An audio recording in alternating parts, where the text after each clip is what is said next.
Fox Sports. We are Baltimore. We are Southwest.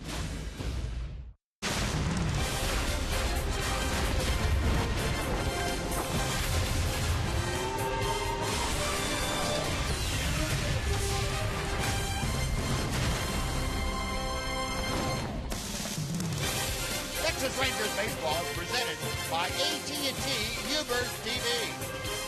Well, a large crowd filing in to Globe Life Park tonight. The Rangers welcoming the New York Yankees and their captain, Derek Jeter, for the Jeter's final visit to Globe Life Park. The first of three against the Yankees coming up next. And welcome in, everyone, along with Tom Greaves, Steve Busby. Delighted you could join us on this Monday night of Rangers baseball. Rangers and Yankees, a rematch of what went on, about 6 days ago in Yankee Stadium. Tonight is here at Globe Life Park, and the Rangers have Yu Darvish going to the mound one more time. He was the heartbreak loser in a rain-shortened game last Wednesday, Tom. Yeah, that was a very unusual game. He actually was credited with a complete game. It's the shortest complete game in Ranger history, 4 1/3 innings. The bad part was, as you know, you did the game, he was pitching a great game, 4 1/3, no walks, 5 strikeouts. He did give up a couple of runs, but he's coming off that game against the Yankees, and hopefully he'll pick up where he left off and tune up a beauty tonight. Rangers need a win, and they're counting on the race to go out and get one. Well, Yu Darvish, again, good numbers this year. Maybe down in a couple of areas, but overall, Yu Darvish has established himself as a third-year ace for the Rangers. We'll take on Derek Jeter and the Yankees tonight. Yankees won 3 out of 4 at Yankee Stadium against the Rangers. And the captain, his last outing at Globe Life Park, will be honored here on Wednesday night. First of all, it's Monday night with the Rangers and the Yankees. Coming up next on Fox Sports Southwest.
Is brought to you by the Texas Ford dealers.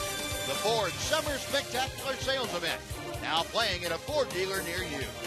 By AT&T Uverse TV. Find out what's possible with AT&T. Call 1-800-PIC-ATT, mobilizing your world. And by Southwest Airlines. Find Southwest Airlines fares online only at southwest.com. A high overcast here at Globe Live Park tonight. Very comfortable evening. A temperature right at 90 degrees. Rangers and Yankees getting set to match up. And before we get started, let's head down to the field. Emily Jones, back off vacation, is standing by. Em, nice to have you back. Thanks, Buzz. Good to be back, and a good one to come back to as we have quite the pitching matchup. You guys talked about Yu Darvish already. Well, David Phelps putting together a pretty solid string of starts as well. 4-0 in his last 8 starts. Here's what Wash has to say about Mr. Phelps. We got to make it throw strikes. And when we create opportunities, we have to take advantage of it. We created some opportunities in that game that beat us. It was shortened, but we did create opportunities that would have made us have to play that game the next day instead of just playing one game. So, we have to make and throw strikes. We can't chase. And when we create those opportunities, we have to take advantage of it. You have to think patience at the plate is being preached in both dugouts tonight, both with Phelps and Darvish going for their respective teams, guys. All right, Emily, thank you very much. The Yankees come in at 54 and 50 for the year. They are in 3rd place, trailing the division-leading Baltimore Orioles by 4 games. Here's the Yankee lineup that will face Yu Darvish here tonight. Brett Gardner, the center fielder, will lead things off. Derek Jeter plays short. Brian McCann bats 3rd, plays first base. The DH, Carlos Beltran. Chase Headley is at 3rd. Francisco Cervelli back behind the plate. Brian Roberts batting 7th, playing second base. Ichiro Suzuki in right. Zoilo Almonte, just called back up from the minor leagues in left field, batting 9th.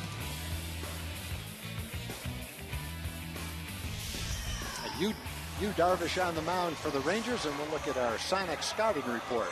19 starts this year for Yu. He's 9-6. His ERA is the 9th best at 2.92 in the American League. 11.3 strikeouts per 9 innings. That leads Major League Baseball for starting pitchers. 2-0 with a 0 ERA in 2 career starts against the Yankees in this ballpark. In those starts, he's pitched 14 2/3 innings. Now let's take a look at the Ranger defense behind Yu Darvish tonight. It's delivered to you by Fred Roya Insurance. Outfield of Adusi, Martin, and Chu, that's center and right. Aaron Seavey at first, Odor and Andrews up the middle, Beltran at 3rd. And Chris Jimenez is catching Yu Darvish. Now we are just about set to get underway here tonight. A very comfortable evening, a light breeze drifting out toward right field. Humidity low after the cool front passage earlier this morning. And a great summer evening. Here's Brett Gardner. We are underway with a strike on a fastball from Yu Darvish. Gardner comes in hitting at 272. You can see 2 for 7 against Darvish, and both those have left the ballpark. He had a home run as the game winner last Wednesday in that rain-shortened game at Yankee Stadium. The pitch is chopped foul, and the count very quickly in Darvish's favor at 0-2. Officially 91 degrees at first pitch. High, thin overcast overhead. No threat of rain tonight, apparently, and well, it doesn't get much more comfortable than this. On the 28th of July, temperature right at 90 degrees or so is just unheard of. But we'll take it. Darvish set, the 0-2 pitch. To center field, Leonis Martin retreating, the ball kind of slicing back to him. And that is out number 1. Batting second to shortstop, number 2, Derek Jeter. Voice of Globe Live Park, Chuck Bolton watching Derek Jeter. And the crowd, for the most part, standing for the 20-year Major League veteran Derek Jeter. A scene that probably has been played out in every ballpark that he's visited for the last time this year. He was one of those players that's just so respected off the field, not just what he's done on the field. And what does he do? Bangs that first pitch through the hole for a base hit. You look at the career that he's had, it speaks for itself when you look at it statistically, but you look at the way he's handled himself off the field, playing over 20 years in New York with I can't remember one incident that's ever popped up that's been negative about the guy. Pretty much speaks to the way he was brought up and the way he's conducted himself. That base hit for Jeter, number 3,418. He is now one behind Carl Yastrzemski for 7th place on the all-time hit list. And there's a real good chance that Jeter, before his career finishes this year, will end up 5th all-time on that hit list. A 1-on, 1-out here is Brian McCann. And first ball swinging is popped up. Beltre over with room in front of the Yankee dugout to make the catch.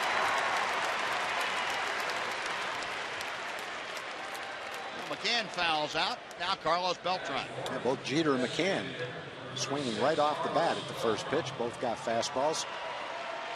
And Darvish has 2 outs and a hit. He's only thrown 5 pitches.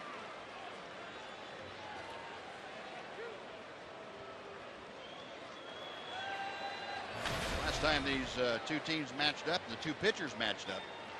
Beltran 0 for 2, as was McCann. Switch hitting veteran hitter Carlos Beltran takes a strike up there from the left side. Beltran starting to get things back in order. He has had all kinds of injury problems this year since signing a 3-year free agent contract with the Yankees. 228 the average overall. And Darvish sneaks one through the back door. It's 0-2. Well, Beltran's had a great career. He's hit 367 home runs. That's the 4th all-time for switch hitters. He had a terrific career. The Yankees signed him to a 3-year contract.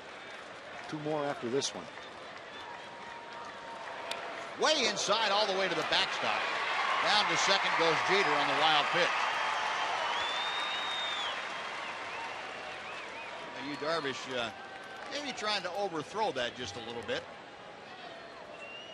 And with the wild pitch now as Jeter in scoring position. The count of 1 ball and 2 strikes to Beltran.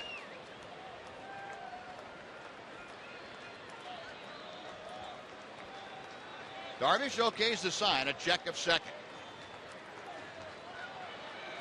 Got him swinging. Pitch down and taken care of by Chris Jimenez. A 9-pitch first inning. A strikeout, a hit, a runner left. After half inning of play, Yankees nothing, Rangers coming up.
The first inning, and now the Rangers coming to bat. Southwest Airlines would like to show you the Ranger batting order tonight. Everything starts off with the Shin-Soo Choo, who's in right field. Elvis Andrews plays short. Alex Rios is the DH. Adrian Beltre playing third base and cleanup hitter. Jim Aducci is in left. J.P. Arancibia at first base. Leonis Martin in center. Batting eighth, the catcher, Chris Jimenez. And Rougned Odor, having a very good series against New York, batting ninth, playing second.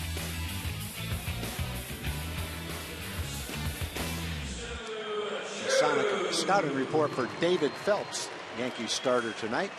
24 games, 15 starts. Start of the season, he was in the bullpen for 9 games. Then he has had 15 straight starts. Overall, good numbers, 5-4, a 3.77 ERA. 2 or fewer earned runs in 7 of his last starts. Also has a good pickoff move, 9 since the start of 2012. That's the 3rd most. And Shin-Soo Choo to start things off. The Yankees, if you remember back to the series at Yankee Stadium, went into a different kind of shift with Choo up there. They had their shortstop, Derek Jeter, remain at third base. And third baseman Chase Headley went over to what would be a normal shortstop position on this shift. And ground ball into the shift. Second baseman Roberts on to first for the out. Well, the shift immediately paying dividends as Choo grounds out. We'll take a look at the rest of the Yankee defense, brought to you by Progressive this evening. Outfield here tonight, Almonte in left, Gardner in center, and Suzuki in right. McCann at first, you saw Roberts at second, Jeter the shortstop, Chase Headley at third, Francisco Cervelli is catching for David Phelps. Now a couple of pitches, 1 out. Elvis Andrus now will step to the plate against Phelps. Elvis brings a .263 average into play here tonight. 0-1 in the count. Elvis 4 out of 10 in the just completed series against the Oakland A's here at home. And he skies to right field. Kind of a lazy fly ball out to Ichiro. He puts it away. 2 gone. Well, Phelps was credited with a complete game in that game that we talked about that Yu Darvish pitched. He pitched 5 innings in that rain-shortened game. Didn't walk anybody. Yankees won that game 2-1. He was a 14th round draft choice back in 2008. Went to Notre Dame. He's had 38 career starts in the big leagues. He's 12-10 with a 4.12 ERA in those starts. So he's been solid when he's gotten the opportunity to start. And pretty consistent, 4 earned runs or less in 34 of those 38 starts. Generally one of those guys that's going to keep you in the ball game. Alex Rios takes strike 1. Yeah, that complete game by Phelps, his first in the major leagues. Rios, a drive to left field. Almonte playing out there in the sun, and that is going to drop in for a base hit. Almonte, although there is some cloud cover, there's enough sun out there to where when the ball got up, that's that high line drive you were talking about, Todd. Right in the middle of the sun, he never saw it. He caught that perfectly. Another minute and probably sun would be down and Almonte would have caught it. And that ball goes right into the sun, and what I think would have been a fairly easy play for Almonte. He has to lay back on it, catch it on a hop, and try to hold Alex to a single. So last couple of times that an outfielder has had a problem, it's been the opponent. Sin-Chu had one the other night, and now Alex gets a base hit because of it. And Adrian Beltre, first ball swinging, gets out of play to the right. Knows about where the ball is, but he's not real sure. You can see his eyes looking up, and the ball was down. He was probably praying that ball didn't hit him in the head, too. Yeah, he wasn't too sure where that thing was going to land. That was the dead giveaway. The eyes were looking up, and the ball was hitting the ground. 0-1 to Beltre. Adrian, a .324 average as Alex Rios draws a throw from Phelps. Beltre still the American League leading hitter at home. He has a .375 average this year, and it's 3 out of 6 against David Phelps in his career. 0-1 the count. A good fastball from Phelps, right on the inside corner. Well, that top average in the American League, 8 points higher than Michael Brantley. Brantley and the Tribe over the coming weekend. Jose Altuve, Kyle Seager, Kurt Suzuki. Well, this is a surprising one. There would be Kyle Seager. Yeah. That's not a great ballpark to hit in Seattle, and he's hitting .345 there. I think his average is probably around 270 or 280, so he hasn't hit much on the road. doing all his damage at home. Rangers have seen some of that damage there as well. Yeah, I'd say he hasn't done much on the road except for here. He got that game winner against the Rangers there one day. Who's that against? Ogando early in the season, I think. Yeah. Extra innings. Yeah. 0-2 the count to Beltre. Rios trying to establish some sort of base stealing lead at first, and Phillips not allowing it. And another foul ball out of play to the right. Beltre with his 15th home run of the year yesterday. He was 2 for 3. Also had a double thrown in with the round tripper.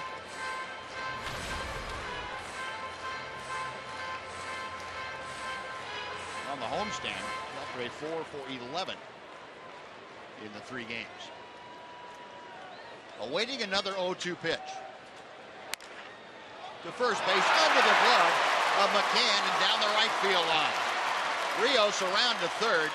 The throw behind Beltre, they almost got it. That was close.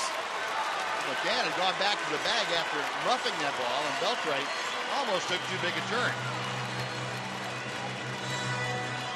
But the Rangers with runners at the corners and 2 out. In the game tonight, you've got 2 catchers playing first base. McCann has been a catcher most of his career, just like J.P. Arancibia. And they're both trying to learn a new position. You see Ichiro playing it like a shortstop and throwing behind the runner, and almost surprising Adrian. The official scorer, Will Rudd, scoring that an error on Brian McCann. Well, McCann, catcher by trade, and pressed into service with the absence of Mark Teixeira. So 2 on, 2 out, and Jim Aducia chopper right back to Phelps. And that will do it. Rangers get a hit, an error, they strand 2. An 11-pitch first inning for David Phelps. We'll move to the second. We are scoreless at Globe Life Park.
Top of the second will be Chase Headley, Francisco Cervelli, and Brian Roberts to face Yu Darvish.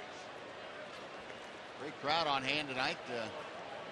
As always, a lot of Yankee fans in attendance, but particularly because Derek Jeter playing in his last series here at Globe Life Park. A lot of folks in the area that are Jeter and Yankee fans out in attendance tonight, and will be tomorrow and also Wednesday. And Wednesday again, don't forget, Rangers are going to have a pregame ceremony honoring Derek Jeter.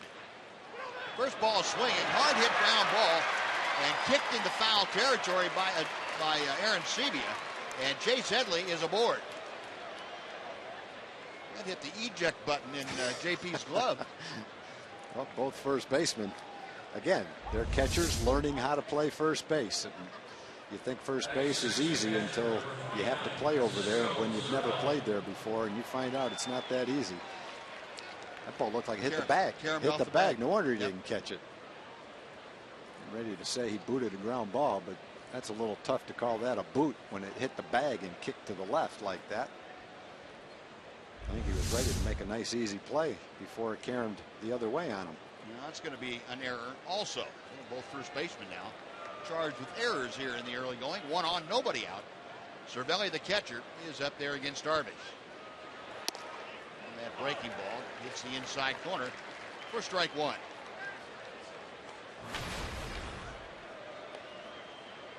Cervelli missing 55 games, had a bad hamstring pull.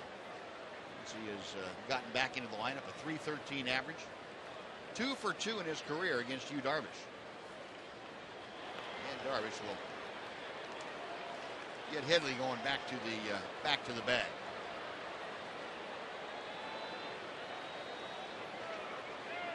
Cervelli got those 2 hits last Wednesday against Darvish, and both of them doubles.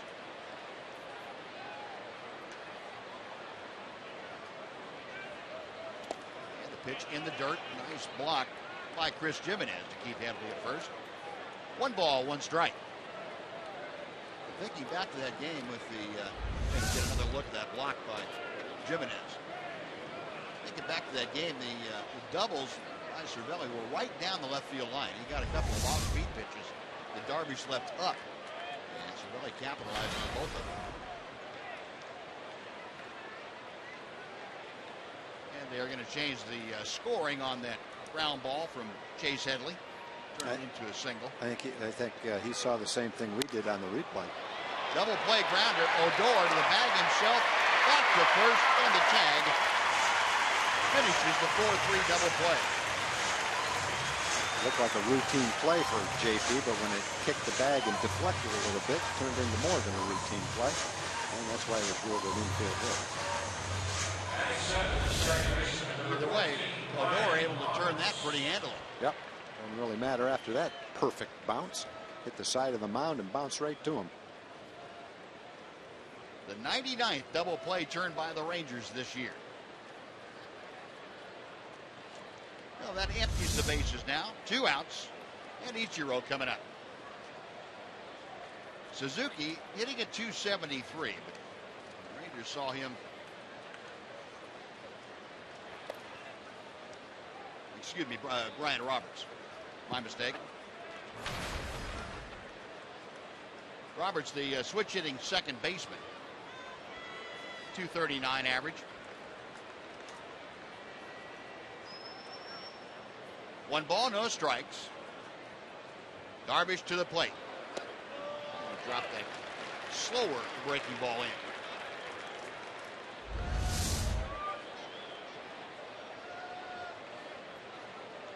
Carlos Beltran could have swung at the curveball. He missed twice before it got to home plate.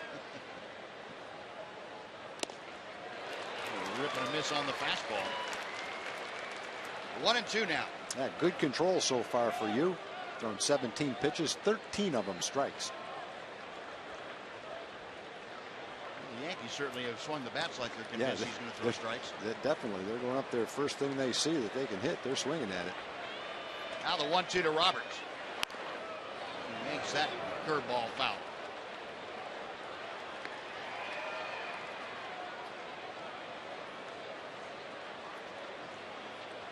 Ryan Roberts just 2 for his last 14 times to the plate. He had started slowing down offensively when the Rangers saw him last week in New York. Darvish again to him. Another chop foul. Keller, the Yankee first base coach, handling that. Here's Mick. An outstanding infielder with the St. Louis Cardinals.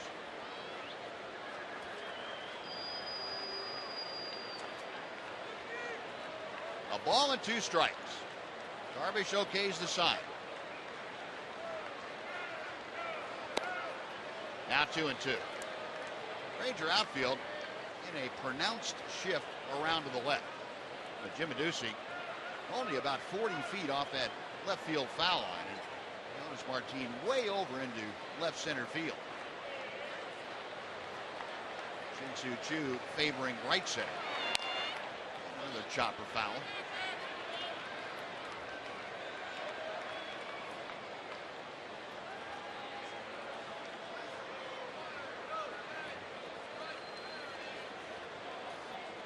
Sun now is a non-factor in that it's set enough to where the shadows completely engulf the entire field. 8th pitch of the at-bat is on the way. Roberts being a little bit of a pest in this at-bat. Yeah, Darvish has only thrown 22 pitches. Good percentage of them have been in this at-bat.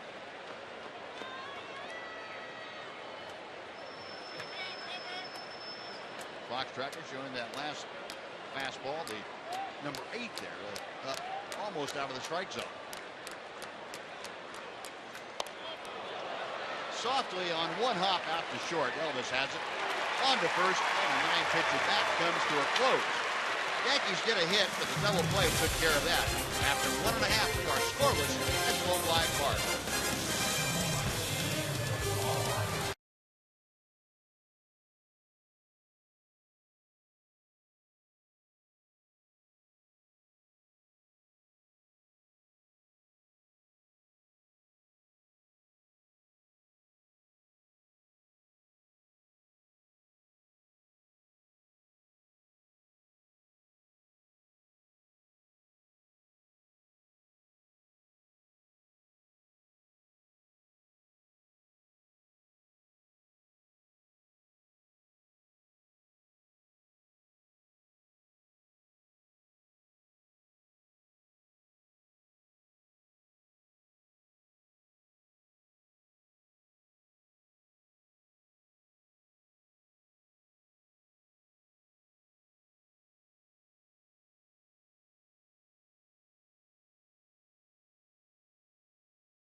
Welcome in Jim Knox. Jim. I appreciate it, Buzz. This little Ranger fan looking like she's having a good time. All right, good to have you guys out here this evening in Community Corner. Before the game, the 2014 Richard Green Scholars were recognized. That's right. They come from 6 different high schools here in Arlington. They are awarded $10,000 scholarships courtesy of the Texas Rangers Baseball Foundation. And for more information on the Richard Green Scholars, log on to texasrangers.com/foundation. That's right. Let's go Rangers. Yeah.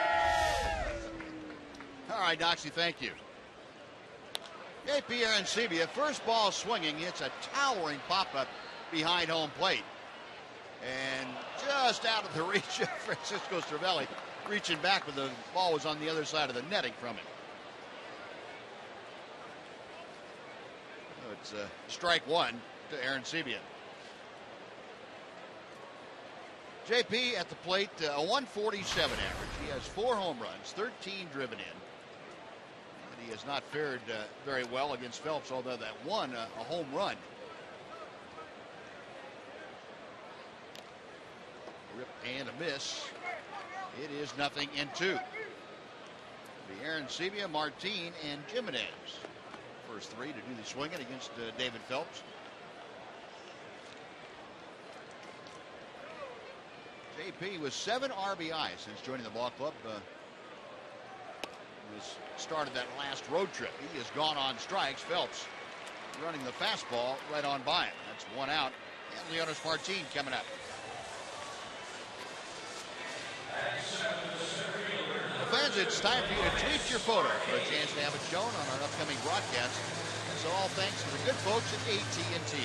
Just use hashtag #SouthwestFanPhoto, and your photo might be selected to be aired during the season on one of our telecasts. We will show you tonight's selection a little bit later on. Breaking ball from David Phelps in at the knees, and Jonas Martin taking it for strike one. Martin, average of 263. And he has been on a pretty good offensive downturn of late. Jonas 0 for his last 12 times up there. And that goes back to the last game at Yankee Stadium last Thursday. 1-1 pitch, chopped out towards second. Roberts to first. That is out number 2. Now, Phelps has been tough on left-hand hitters. Opponent's batting average overall is 251.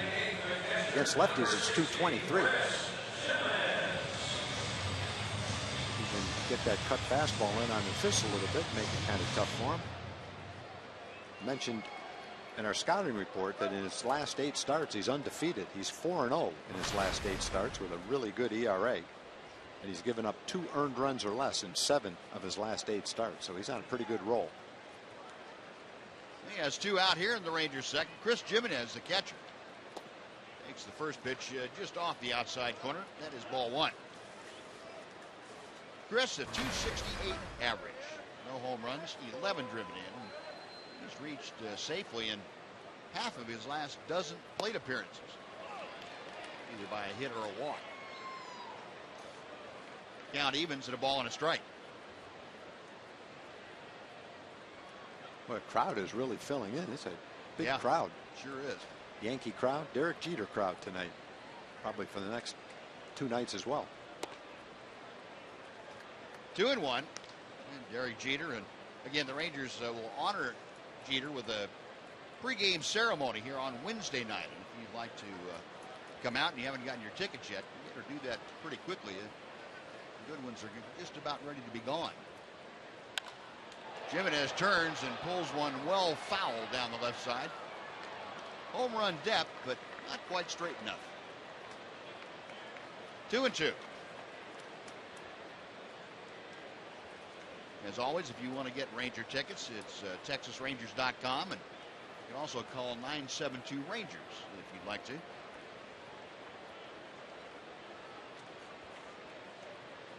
The 2-2 from Phelps. That fills the count.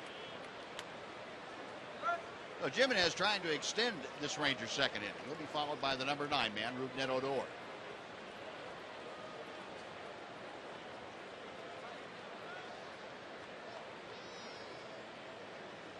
Phelps taking his time getting back on top of the mound. And Cervelli flashing the signs out, the payoff pitch. Hit pretty well to right center field. Gardner on the run, still going back, reaches up and makes the catch. Brett Gardner, a good jump, able to run that down in deep right center. Rangers gone in order after 2 complete. Rangers nothing, Yankees nothing on Fox Sports Southwest.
Count use strikeouts at home, and you save on upcoming games. For every strikeout you has at home this year, the Rangers will offer fans $1 off tickets from the select seating areas for up to $12.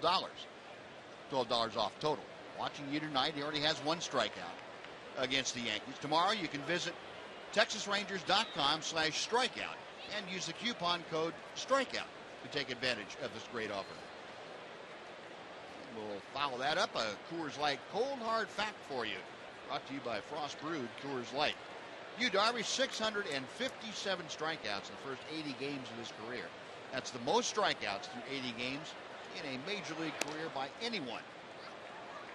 Dwight Gooden is second at 629. That puts Darvish's accomplishments in some kind of historical perspective. Very impressive. Ichiro chopping that pitch foul from Darvish. It's 1 ball, 1 strike. Robinson Chirinos making a fan over the Ranger dugout with a foul ball. Suzuki, a .273 average with a home run and 14 driven in. Big rip and a miss by Suzuki. It's 1-2. Ichiro came to the States when he was 28 years old. And coming into the season, he had 2,742 hits. He's got 63 this year, so he's had over 2,800 hits in the major leagues. And he didn't get here until he was 28. In Japan, they don't play as many games, so per season he doesn't get as many at bats over there. But he had 1,278 hits over there, all told. 4,083 hits in his career. That's a lot of hits.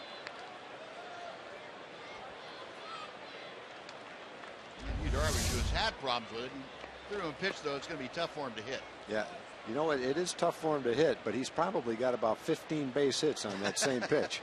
A little blooper that lands over the mound and doesn't roll.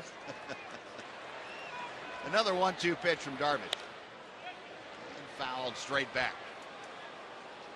Well, Darvish, at one point against Suzuki, had no answer for him. Suzuki just wore out Yu the first several times that they faced each other. Took an 0 for last time and an 0 for 2, but Suzuki still hitting .368 in his career against Darvish. And 7 for 19. Another 1-2 is coming. Got him swinging. Strikeout number 2 is Darvish. Got that breaking ball down and in. Now before Zoilo Almonte comes up, let's take time for a Mazda game break. Here's Dana Larson. Dana.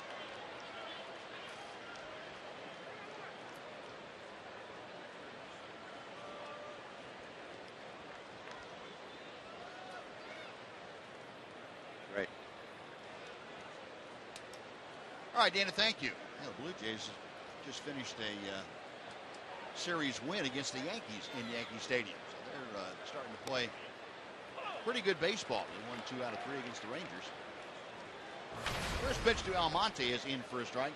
Almonte just recalled today from AAA. He is a 160 hitter, a home run, and an RBI in limited playing time. Just 10 games at the major league level this year. A little bit low to him. And the count evens at a ball and a strike.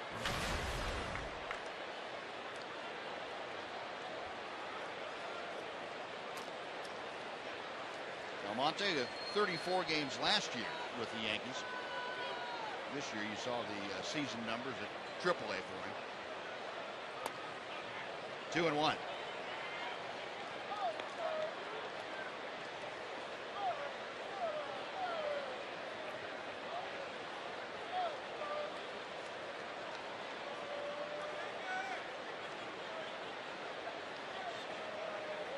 Darvish, reading the signs, has one he wants. Breaking ball. And the count evens at 2-2. Yu continuing to be efficient and throw a lot of strikes. 25 out of 33 pitches and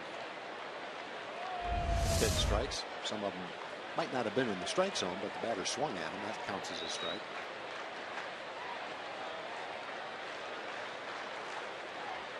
Now the 2-2. Got him swinging. Like that one. Yep.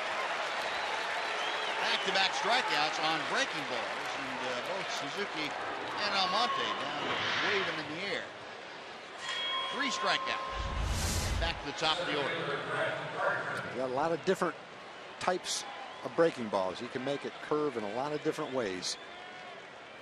Seen the big slow curve ball that Beltran was way out in front of. A little bit harder breaking ball right there.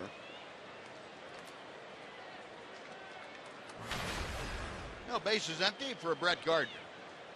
Gardner began things here this evening by flying to center field. Average at 271 as he steps in against Yu Darvish.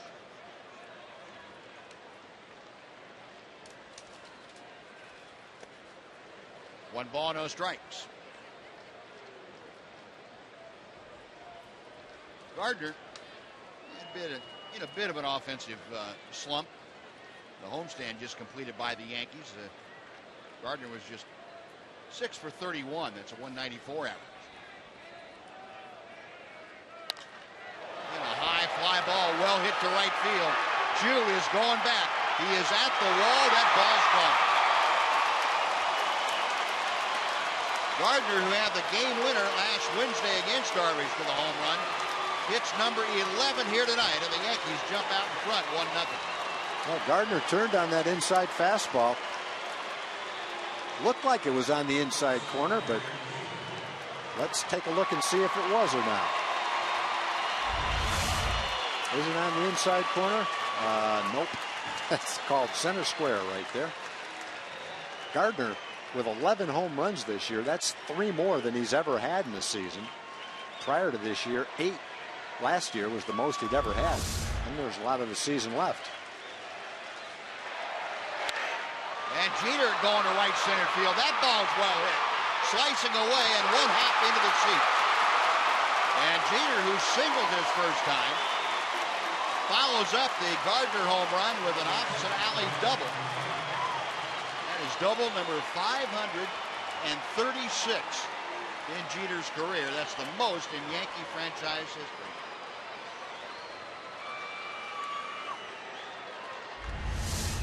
Well, Jeter has swung at the first pitch both times, and Darvish has given him fastballs pretty much right down the middle of the plate. That one was slightly off the middle of the plate. He hit one to left field on the ground for a single. That one he lines in the gap for a double.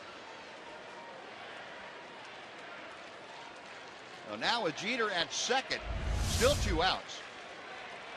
Ryan McCann is coming up. That ball bouncing out of the warning track and getting up into the seats. The ground rule 2-bagger.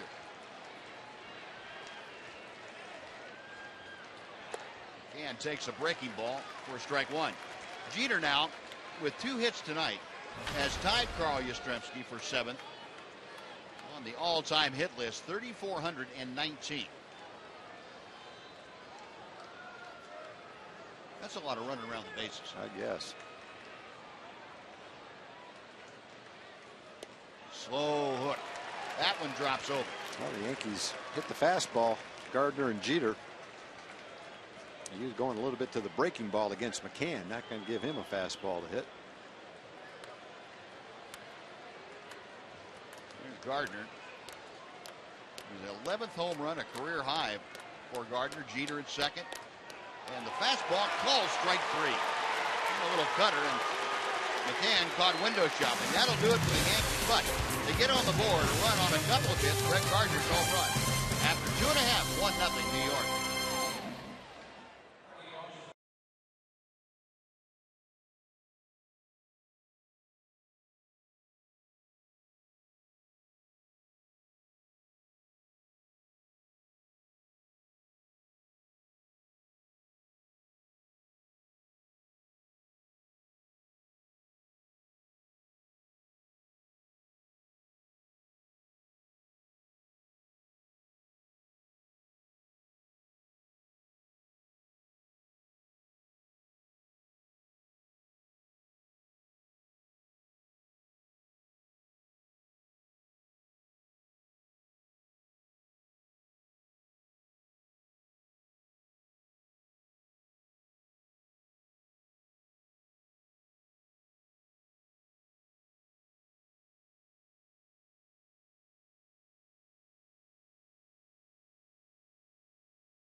Southwest. It's brought to you by Southwest Airlines.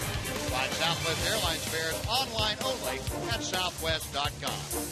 And by the all-new Mazda 3 with seamless connectivity.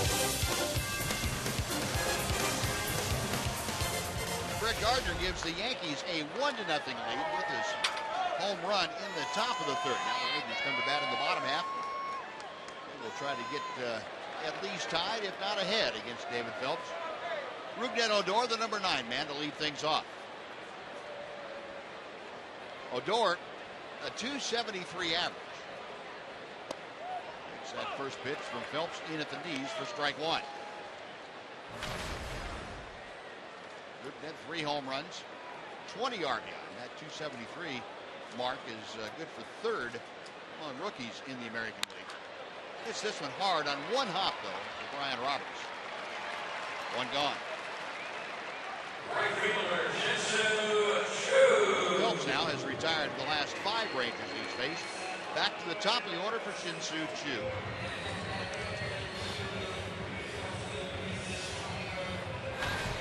And again, the Yankees going to a shift. And with Headley, third baseman, going on the first base side of second. And Derek Jeter going over to play near third to take away a bunt potential. Well, they'll give Choo the ground ball right at shortstop. They'll give him that for a base hit. That's kind of a typical shift that we've seen. Infielders shifting one way and the outfielders slightly the other way. Gardner a little bit around toward left center field. Now with a 2-strike count, Jeter able to go back to a normal depth at shortstop. A lot of guys will pull the ball on the ground and generally hit fly balls straight away. That ball is ripped right by McCann down into the corner. Suzuki has to wait for it to carry him off the wall into second with a 2-out, 2-bagger, Shin-Soo Choo. That ball was a bullet. Yeah, there's not a lot of gaps out there when you put all the infielders, most of the infielders on that side of the field. But when you hit the ball that hard, you don't need a big gap. McCann barely had time to react to that ball. And Shin-Soo hit it extremely hard right by him in the right field. Hit it so hard it rolled far enough toward the line that it was able to be he was able to get an extra base hit on it, not just a single.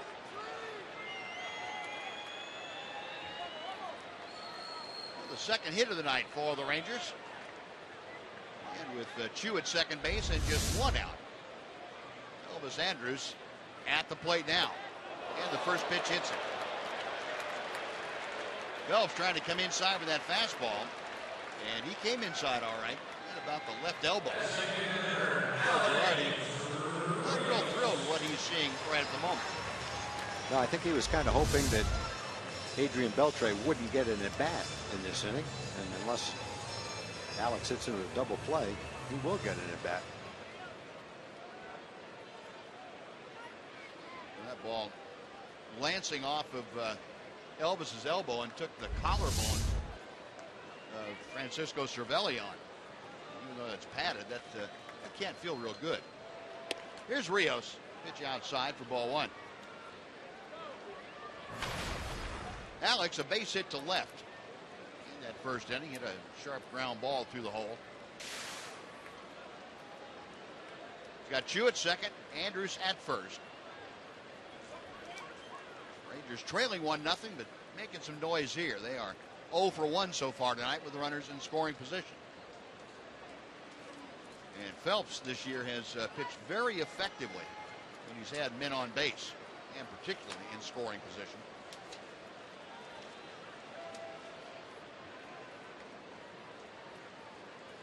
.122 average since the end of June with runners on.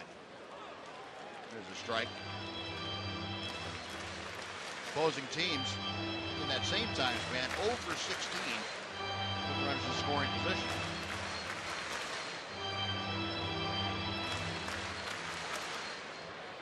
One and 1 the count to Alex Rios.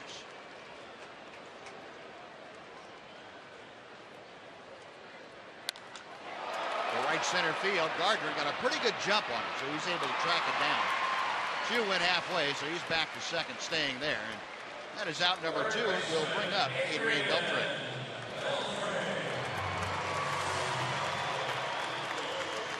It looked like off the bat that Alex might have driven that ball into the gap. He must not have hit it that well. Just kind of hangs up there in right center field. Must have hit it maybe a little bit off the end of the bat. Kind of lazy line drive that Gardner was able to get to easily.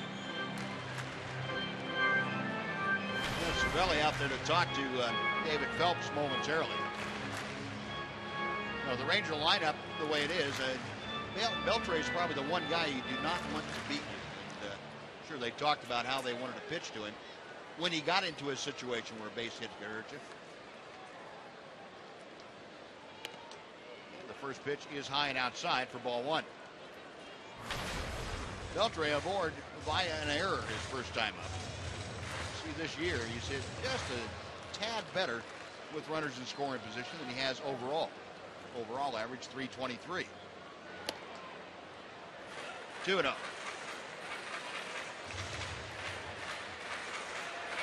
Phelps so far not real interested in throwing something down the middle of the plate. Didn't look like it. Didn't really look like he cared whether he threw him a strike or not.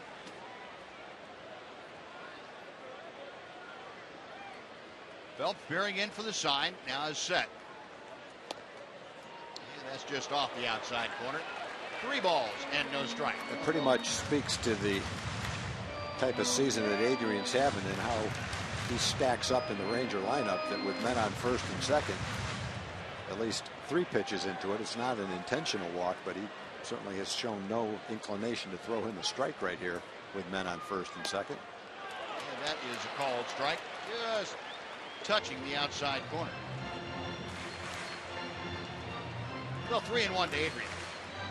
Beltre hitting cleanup for the Rangers. Jim Adduci, the left fielder, will be next. 2 on, 2 out. Fox pitch tracker showing you at number 4. It just tickled the outside corner. Phelps okays the sign. And Beltre skies to center field. Gardner waiting for it to come down, makes the catch. That'll do it. Rangers get a double and a hit batter, but Strand 2. We're going to the 4th inning. It's the Yankees 1 and the Rangers nothing on Fox Sports Southwest.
For the top of the 4th inning, a special treat tonight. Normally we bring Mark McLemore in for the 5th inning, and most of the time he gets cut off short anyway, so we figured, well, we'll take care of that and bring him in a little bit early. Mark McLemore joining us for the 4th inning tonight. He'll be with us for the next couple and talk some baseball. First of all, though, we got to sell a couple spots here for Ozarka. Tickets for most Tuesday home games in the upper reserved and upper box seats, along with Lexus Terrace Club. And lower reserve sections are half price when you purchase online, thanks to Ozarka. And the next game, as that base hit goes right here, to take advantage of this great offer is Tuesday, August the 12th. Get your tickets online at TexasRangers.com/specials. Here we are up here. Base hit by Carlos Beltran. Nice to see you before you get started. That's a good thing. I think we're going to stretch it out here and give us an opportunity to score some more runs. There you go. Yeah, your offense has been a little bit lacking of late. It has. I need a couple more innings. That's what it is. You've been working on that a little bit? I've been working on it a lot. Right. See if it has helped any. That slow breaking ball dips in to Chase Headley. Headley had an infield single off the glove, actually off the first base bag, and then off the glove of J.P. Arancibia, first time up there. Yankees now with 5 hits. 4 of them have come on the first pitch. Knee-high strike, and it is 0-2 to Headley. Yankees acquired Chase Headley when the Rangers were in New York last week. Headley came over and immediately got to the ballpark on Tuesday night. Came on as a pinch hitter in the 8th inning and eventually won the ball game with a walk-off single in the 14th. He rips this one just foul on the first base side. Had that off-speed pitch timed pretty well, but pulled it just a bit.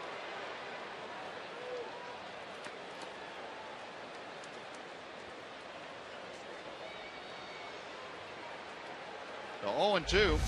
Darvish working to Chase Headley. How much foul? Not that much. Carlos Beltran, the runner at first. Nobody out here in the Yankee 4th inning.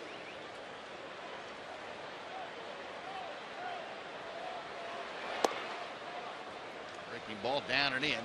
1 ball, 2 strikes. Oh, when you look at the Yankee lineup that they have tonight, you see a team that's going to do everything they can to try to win right now. There's not a lot in the way of young prospects in their lineup. It's kind of an older team, a veteran team. They're going to lose Derek Jeter, Mark Teixeira, and other veterans on the disabled list. Gardner's kind of right in the middle of his prime. Headley, if they hang on to him, the same thing. There's Tex.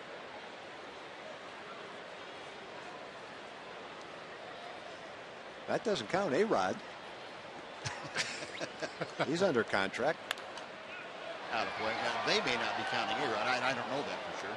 Well, you know, if he shows up next year, they got to pay him. Either that, or I guess they have to release him. One or the other. Somehow I don't see that happening. No, I don't either. Making $25 million or $30 million a year. So look for A-Rod to show up for spring training. It'll be interesting to see what he's got left, what kind of shape, and you know he's going to be in shape. Interesting to see after this long a layoff what he's got left. Yeah, it's not going to be easy coming back, you know, missing a year, whether you're injured or not, just missing a year and coming back and trying to be effective. Not many people can do that. No, it's one thing to miss some time. Bobby Jones went into the service when he was young and missed some time, but when you're toward the end of your career to begin with, Mac, I bet you it's even tougher then. I would have to think so. I mean, every year as you get older, you hit that 35 mark and you start going, you know, getting closer to 40, things just naturally start to slow down. Yeah. It just happens. Yeah. And so it's going to be interesting. You know, is he going to be healthy? Number one, he, you know, obviously probably should be having a year off. I know he's working out like crazy. That's just the kind of guy that he is. But still, the one thing that always catches up to every athlete is Father Time. Yep. Not much you can do about that either. It's going to happen on your own clock, whatever that clock is set at. Francisco Cervelli at the plate now. Cervelli grounded into a double play, his first time up there. We got Carlos Beltran at first with 1 out here in the 4th inning. Darvish a look over his shoulder. Now he is set. Did he go around? Yes, he did. Peeled down at first, and Ron Copeland said, yep, that's a swing. 0-2. Boy, that ball really had some left to right movement on it. He didn't see that one last week. He's hoping that ball doesn't hit his bat. That wouldn't have felt very good. Well, what he saw last week, if I remember right, was about a 78-mile-an-hour curveball twice, belt high, out over the plate.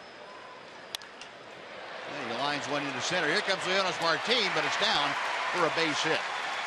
Cervelli now 3 out of 4 lifetime against Yu Darvish. Here comes one into center, and there are 2 on with 1 out for Brian Roberts. And before Robert steps in, let's go and check in with Jim Knox again. Jim? All right, Buzz, real quick, to commemorate Derek Jeter's final season of Major League Baseball, the Texas Rangers are selling this nice T-shirt, the farewell T-shirt of Derek Jeter right here at the Majestic Grand Slam gift shop. Comes in a couple colors, and Branson has the blackwear on. I'll tell you what, I'm going to give you this. You can give this shirt to anyone in the ballpark. What do you think? Nope, not going with that one. All right, there you go, Branson. Very nice. All right, Branson, appreciate it. The Derek Jeter farewell T-shirt on sale here at the Majestic Grand Slam gift shop. Buzz. All right, Knoxy, thank you. Try to start a fight out there. Smart fella. Yeah, they're very smart. Learned quickly. 1 ball, no strikes, the count to Brian Roberts. At 2 on and 1 out. Darvish trying to work around a little bit of a hot spot here in the 4th inning. Roberts grounded out to short, his first time up there. 238 the average overall for the second baseman. Hitting with Beltran at second. Francisco Cervelli over at first. This chop foul. 1 and 2 now.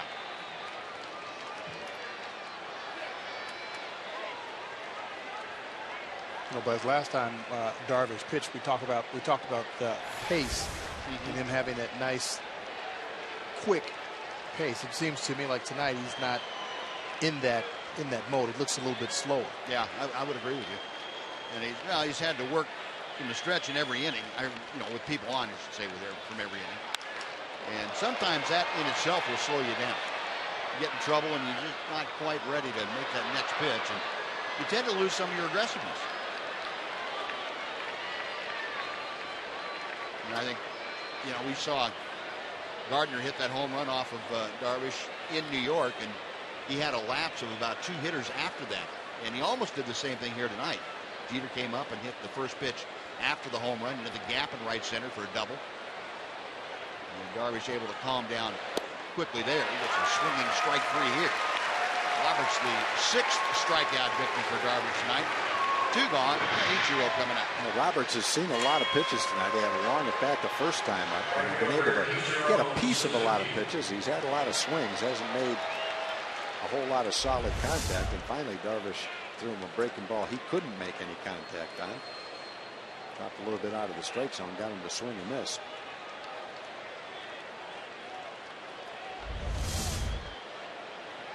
Well, here's Suzuki, who struck out the first time that he faced Darvish tonight. Ichiro at 272 with the average. Takes a belt high strike. Good fastball from Darvish, 0-1.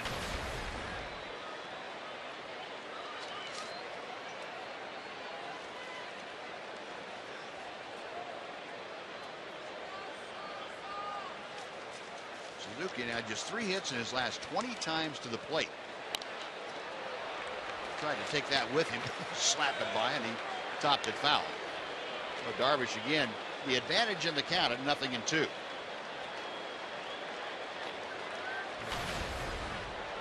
Ichiro is 40 years old this year. Obviously, he doesn't do the things he used to do, but he's still in great shape. I don't think you can tell the difference looking at him from this angle now or 20 years ago. Check swing, that pitch just off the outer edge. 1 ball, 2 strikes. Well, he's always been a guy that really prided himself on being in shape and working out. He worked out every day. I know in Seattle he actually had his own weight equipment. I mean, it was at his house. No, Or at the ballpark. At the ballpark. At the ballpark. Yeah, so he had it, I mean, and it was, 15 different machines. Literally, he had his own. Open up a new room for him? Well, they put it down in the batting cage. Could anybody else use it? Absolutely not. Really? Don't touch my stuff. Well, and it was actually, machines that we hadn't seen. Uh-huh. So it was, different kind of machines, but he used them every day religiously. He worked out every day, hitting, fielding. He had a very, very tough workout. I tried to do it one day, and that wasn't good. Slowly hit out to Odor. Rublev will sidearm it on the first. That'll do it. Couple of hits and a couple left for the Yankees. After 3.5 at Globe Life Park, it's the Yankees 1 and the Rangers nothing.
Bottom four here at Globe Life Park in Arlington. The Rangers trailing the Yankees by a score of 1-0. The guys up in the booth talking about the interesting equipment that Ichiro Suzuki had at the ballpark when Mac played with him in Seattle. And guys, here at our ballpark, Adrian Beltre actually owns a hyperbaric chamber, keeps it here at the park and allows his teammates to use it. And Tanner Scheppers purchased a cryo machine. He also keeps it here, and the fellows get to use it as well. So those guys, I guess, contributing to the overall or attempted overall health of the team. Wow. And allowing their players, or their teammates rather, to partake in their sophisticated equipment. And do you know how much Adrian charges for admission to his chamber? You know what? I actually asked some figures from both of those Really? guys, and so far it's gratis on everyone's part. Ah, okay. Emma, a few years back, you did some things like you were the ball girl, you worked on the grounds crew one night. Maybe Adrian would let you use his equipment and you could try it out. Adrian has given me permission to get into the hyperbaric chamber, and Tanner has given me also permission to get into the cryo. So the cryo chamber is the one that's like super cold. You can only go in there for like, 2 minutes, 3 minutes. if even. And so I just haven't decided when the best time to do this is. I think about maybe the third or fourth inning while Mac's up here, so all three of us could kind of analyze that. Sure. I'll look into that and see if our technology can take you inside there. I think you and Noxie could. Wouldn't that be a great you and Noxie story? could do it together. Noxie in the hyperbaric chamber and me in the cryo machine. Oh man! Wow. He could interview you. I know that. It would be beautiful. That'd be great. Yeah. And frightening, all at the same time.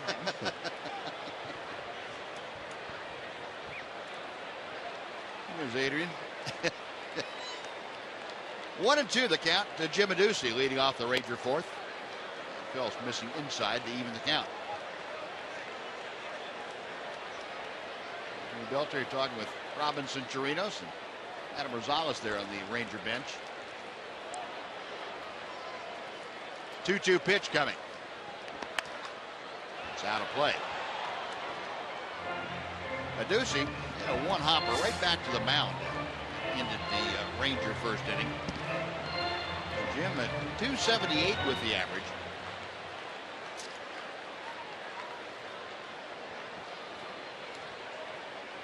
He had gotten into a 1-for-15 funk, but snapped out of it a couple games ago. And another one-hopper right back at Phelps. This one even harder than the first one, and Phelps fires on to first for out number 1. Fans, we'd like to invite you to watch Chevy Hometown Kids every Saturday morning. It's on at 10 o'clock right here on Fox Sports Southwest, where it's not about the score, it's about the experience.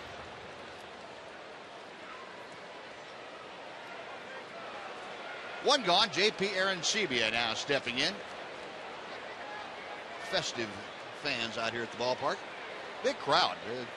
Looks to be in the 42, 43,000 range or so, maybe more than that. A lot of interest, of course, the Yankees for Derek Jeter's last appearance at Globe Life Park. And pretty tough to beat this weather. The Yankee captain's enjoying it. Low and outside to J.P. Arancibia, a strikeout as he led off the second inning. That's something that Arancibia has done rather frequently in his at-bats against David Phelps. He's now struck out half of the 12 at-bats that he's had against the Yankee right-hander. On the flip side of the coin, Arancibia has hit more home runs against the Yankees than any other team. He has 10 of them. 1-1 pitch. Shallow right field. Suzuki makes the catch. 2 gone.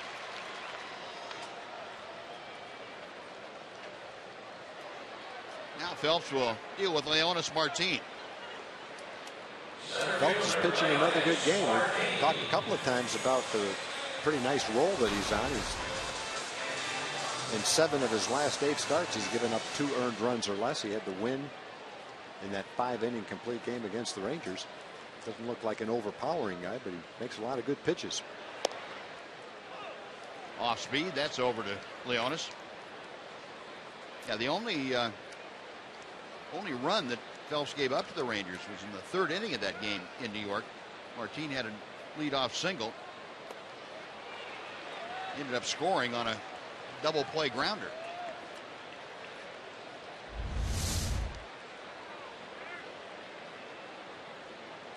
No balls, 2 strikes.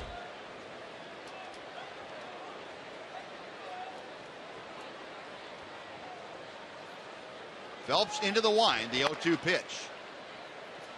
And we'll try it again. One of the things he does really well is he stays away from the middle of the plate. He makes very few mistakes, and it just seems as though when the Rangers face him these couple of times so far, is that when he does make a mistake, they're not able to capitalize. But if you look at everything that he's throwing tonight, it's on the corners or down in the zone, pretty much where he wants to put it. And again, Leonis fouling the pitch off.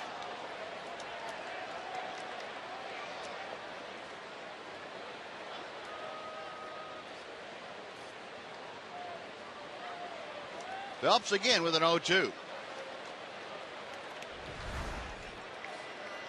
And David Phelps, last 5 starts as compared to the first 10 starts, 2-0, and ERA just about half what it was. Opponent's average 40 points lower. And there's that number we were talking about, runners in scoring position. Since the end of June, he hasn't given up a hit yet. For 16. So, Buzz, when you look at those numbers, what does that say? Say he's on a pretty good roll, as you said. I mean, no, it really is. To me, it's one of those things where pitchers, just like hitters, you get into not a zone, but you start having things go your way. And you can't tell yourself, I don't think, as a pitcher, I'm going to go out and not give up hits with runners in scoring position. That's counterintuitive, because you've done something to get runners on base in the first place, and you can't just turn it off that way. But he's in one of those deals where he makes good pitches and gets good results, and it happens to be with runners in scoring position during this role. He might run into a similar streak where it's just the reverse, where he doesn't give up many hits, but every hit he gives up scores somebody.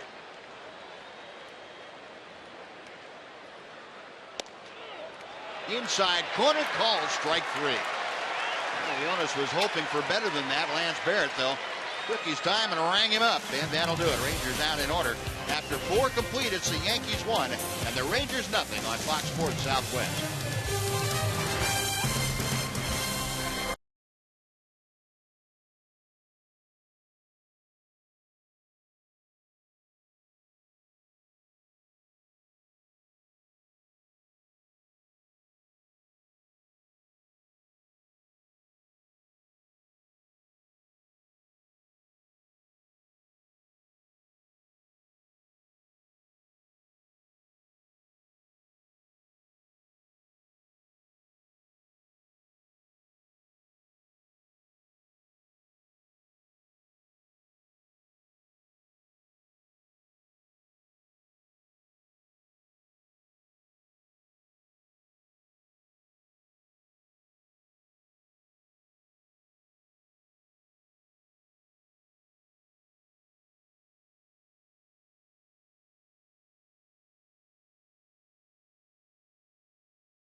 Wednesday at the Dallas location on the East-Northwest Highway.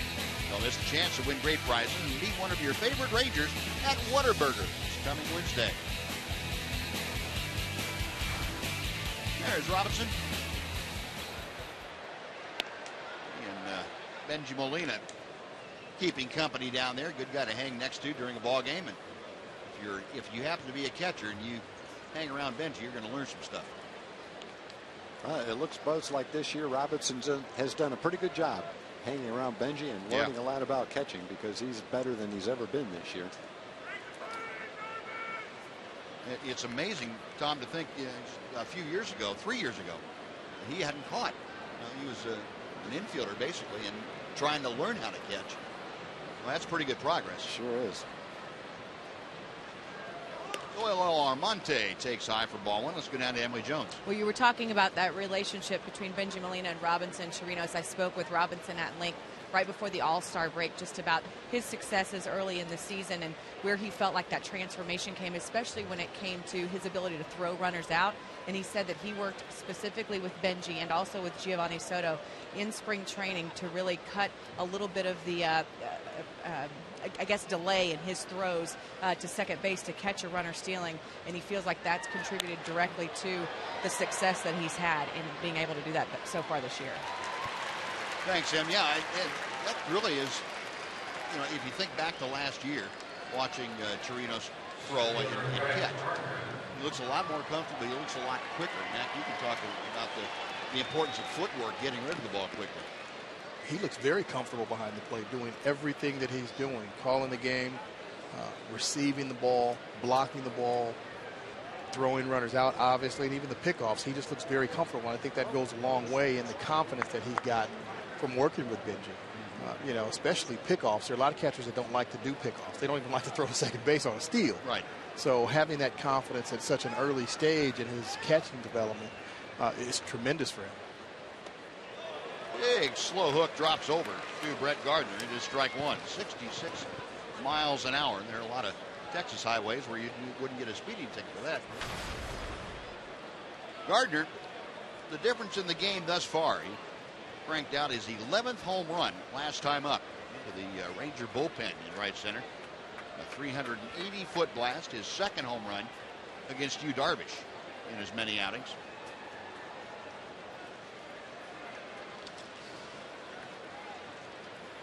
Darvish, a long look into Jimenez. Now the right-hander is set. Is that same pitch?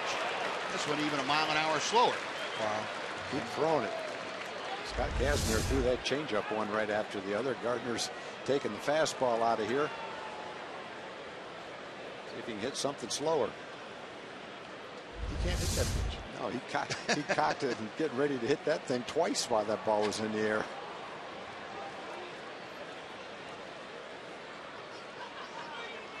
Darvish with the 0-2. Tried it again. Why not? He's going to make that one even slower at 62.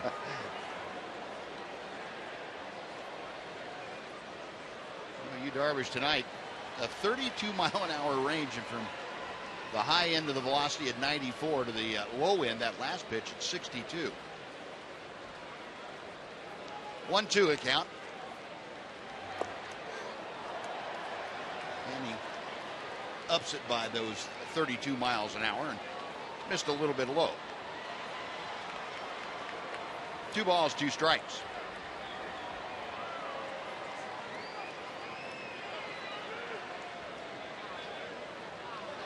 Darvish okays the sign from Jimenez. And Gardner with a pitch up. Fouled that back and out of play.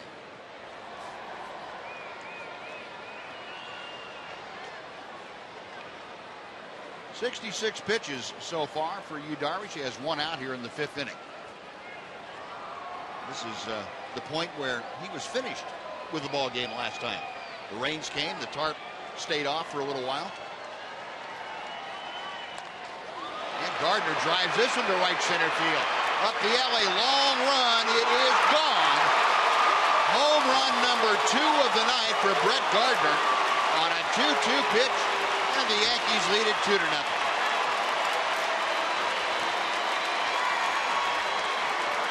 All you can say is Gardner's got his number. He's tried everything in his arsenal to get him out. That looked like a curveball, but Gardner golfed to dead center field and hit it out of the ballpark 400 feet. Mentioned that he's never had more than 8 home runs in a year. That's his 12th. Now, maybe not a curveball, but cut fastball or a slider maybe.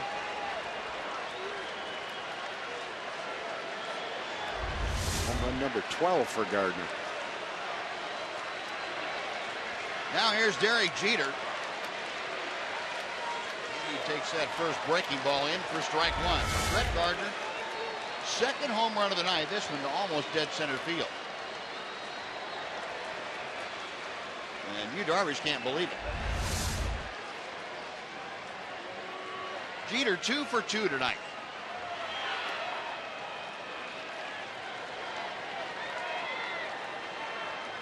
.407 feet to center field for Brett Gardner, his first multi-home run game of his career.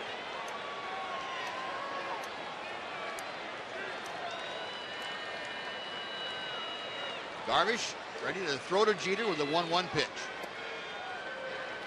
Now 2-1.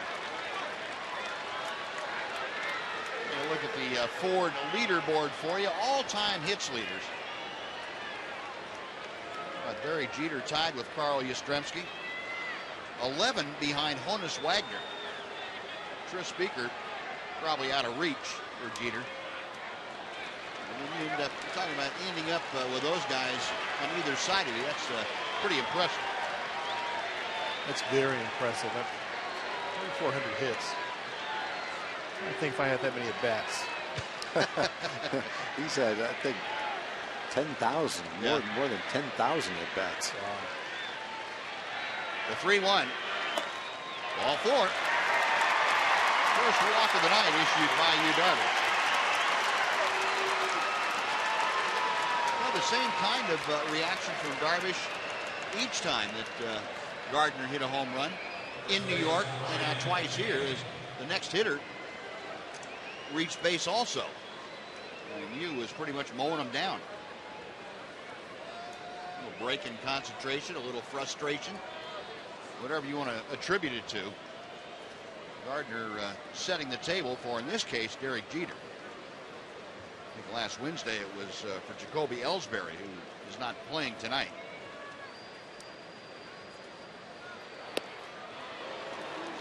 Ryan McCann swinging a fastball with no success.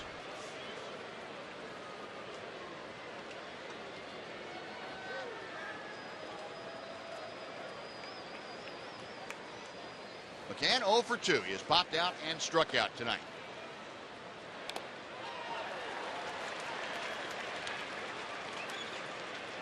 Down on the count to Darvish, no balls and 2 strikes. Yankees 2 runs on 7 hits.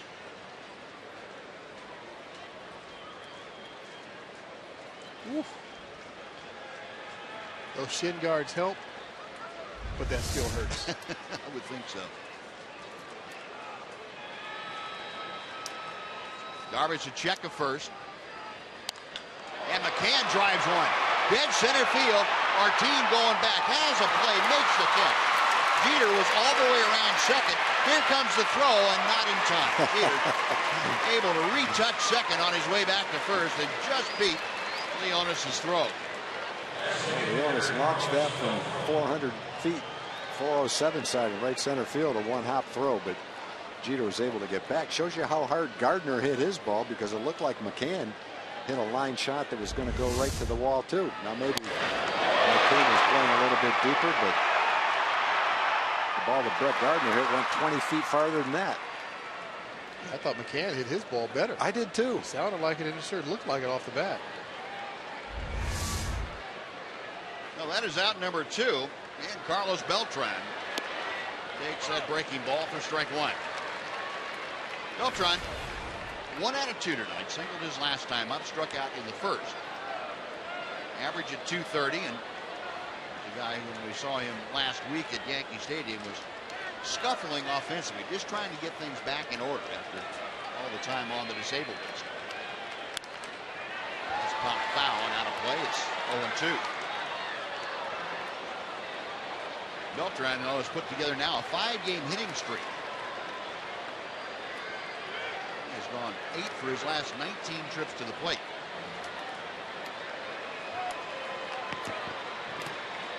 Jeter at first, 2 outs, a run across for the Yankees here in the 5th inning.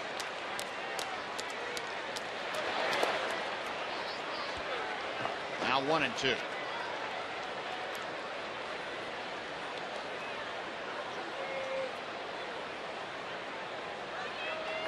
Beltran, the veteran outfielder that is being used as a DH, still having some arm problems. He's not ready to throw from the outfield yet.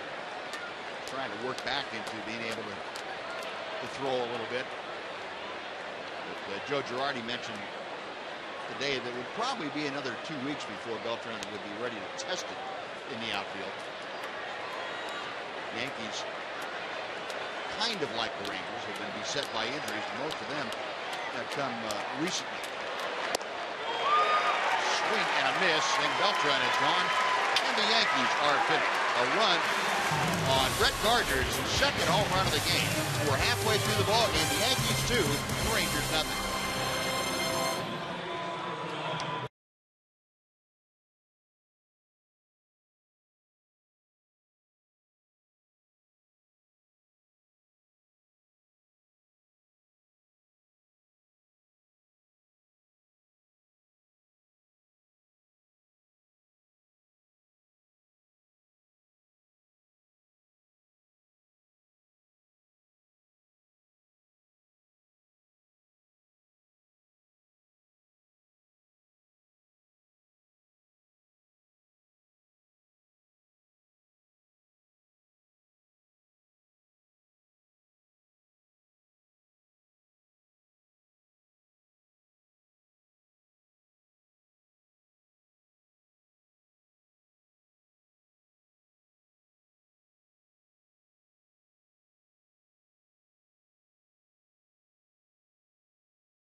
bottom of the 5th inning.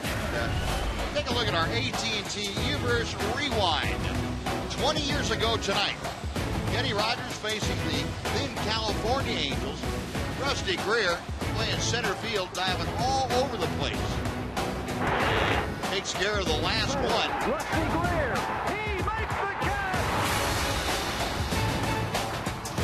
A perfect game for Kenny Rogers on this date 20 years ago, in the first year that the ballpark was open. Earlier today, Buzz, Emily asked me if I remembered anything, what I remembered about the perfect game, and I can remember watching it myself in a box down the right field line, thinking back to when I managed the rookie league team in 1982, I think it was, and Kenny had just signed. He was a 39th round draft choice. He was 5'10" and about 140 pounds. He'd never pitched before. We had a veteran scout, Joe Marchese, who saw him play, I think, in the outfield against a #1 draft choice, and he made a throw from the outfield, and Joe said, boy, I like his arm action. I wonder if he's ever pitched before. He worked him out, and he had a nice delivery.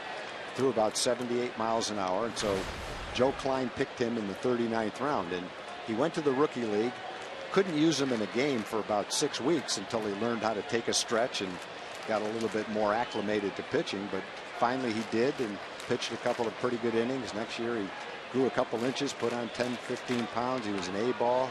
Instead of throwing 80 miles an hour, he was throwing 89 or 90 miles an hour. The next year it was 94 miles an hour. And sit there watching that potential perfect game, and after the 7th or 8th inning, and think how many players have ever come as far as Kenny Rogers came from Plant City, Florida, never pitching before, 5'10" and 140 pounds, to pitch in a perfect game in the big league. And it's pretty remarkable that he was able to do that.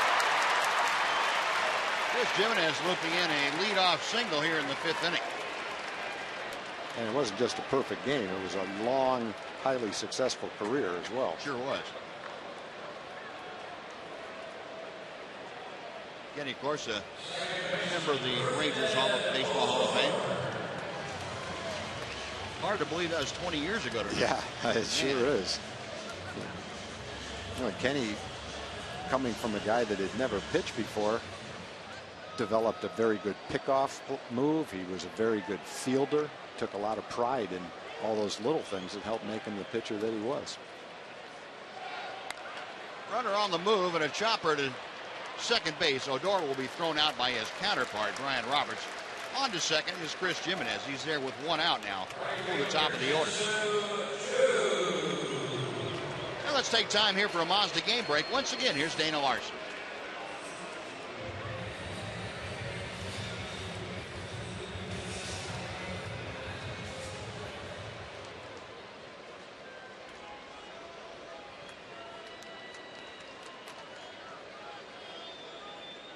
All right, Dana, thank you. Here the Yankees leading 2-0. Rangers making some noise in the 5th inning. Jimenez at second. Shin-Soo Choo takes a strike at the belt. Choo doubled into the right field corner. His last time on. He hit a rocket by Brian McCann, the first baseman. Yankees in an overshift. Again with Choo up there. And Choo trying to take that ball the other way. Fouled it back. It is 0-2.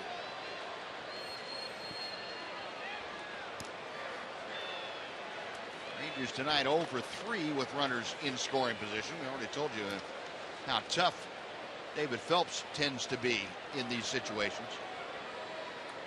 As a team, though, the Rangers hitting just .208 in their last 53 games. To left field, ball carries pretty well, but Almonte hasn't measured. Catch is made, and staying at second, Jimenez. That is out number 2, and it'll bring up Elvis Andrus.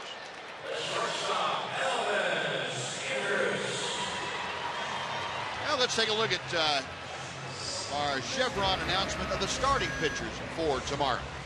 Chevron tells you that Brandon McCarthy, former Ranger, on the hill for the Yankees, and Nick Martinez gets the start for the Rangers. McCarthy coming over in a trade with the Arizona Diamondbacks, and of course Nick Martinez, his first year at the major league level, 1-6 with a .473. That's on Fox Sports 1 tomorrow night. A 7 o'clock start. Andrus, a base hit to left field. Jimenez being waved around third. The throw by Almonte is way offline.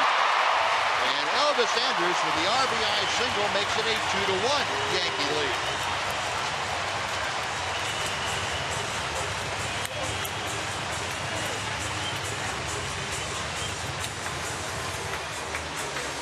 Elvis driving in his 25th run of the year. Oh, Mac, you were talking about Phelps and not making a lot of mistakes. And finally, the Rangers got one. A little bit of a hanging breaking ball there, and Elvis hit it in the left field for a base hit. But that's what you're talking about. When you get one, you have to take advantage of it, don't you? Absolutely, and they were able to do it there in that situation. You have to. Number one, Phelps hasn't been given many mistakes at all. So they got one hanging breaking ball and punched it in for a run. Now we'll see if Elvis has larceny in his heart. About stealing second base out there. And Alex Rios as the hitter. Alex 1 for 2 tonight. The Rangers cut the Yankee lead in half with Elvis's RBI base hit. And Phelps a big quick move over the first. Phelps very quick feet. We were talking about Robbins and Chirinos having quick feet behind the plate. That's the mark of especially for a right-hander, good pickoff moves to first, is how quickly you can get your feet in position to make that throw. It really is. Those are the guys that are harder for base stealers to run on because their feet are so quick. Obviously, it gives you less time to recognize, hey, they're coming over.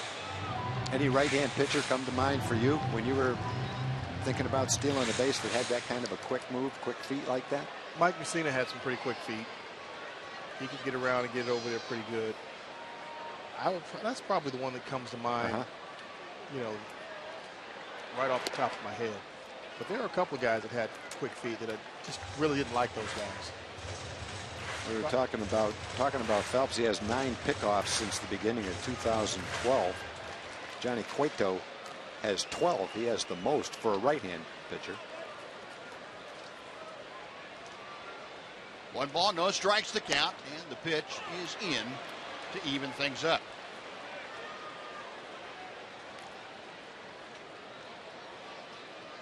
Alex's single came back in the first inning. Elvis at first now with 2 outs after his RBI base hit. Yankees 2 runs on 7 hits. Rangers 1 run on 4 hits. And again, Phelps keeping a pretty close eye on Elvis.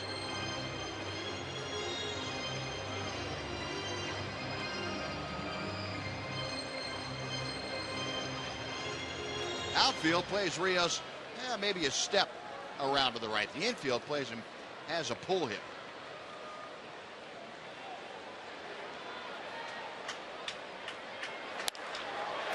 To center field, and that's going to drop for a base hit. Elvis will continue on around the third, and the Rangers now with runners at the corners and 2 outs, and Adrian Beltre coming up.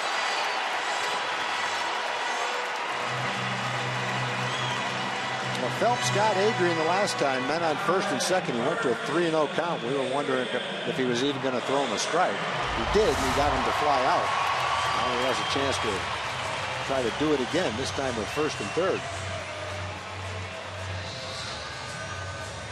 Cut fastball, right off the end of the bat, just blooped it into center field.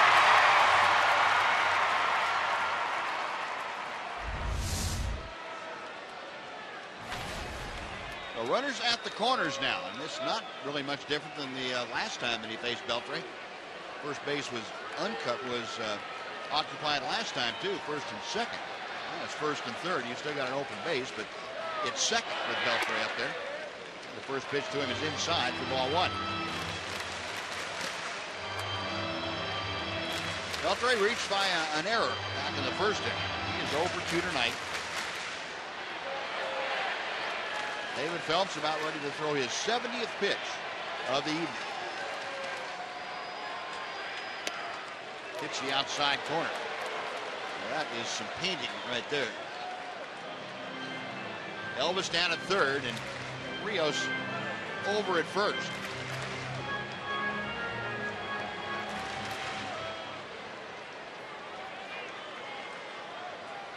Beltre trying to at least draw the Rangers even.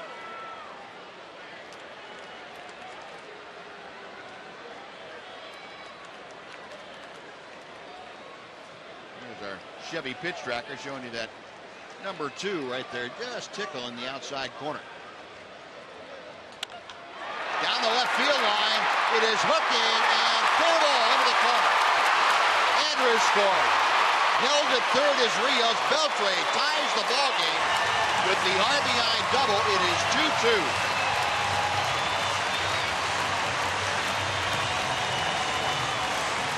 Phelps got him the last time, but Beltre is just a very, very good hitter. It's going to be very difficult for Phelps to get him again, especially with runners in scoring position, even though it's 2 outs. Tried to come inside on Beltre, turned it around and drove it down that left field line. Almost enough. If that ball had rattled around a little bit, it would have given Alex Rios enough time to come all the way around from first to score, but it bounced off the wall.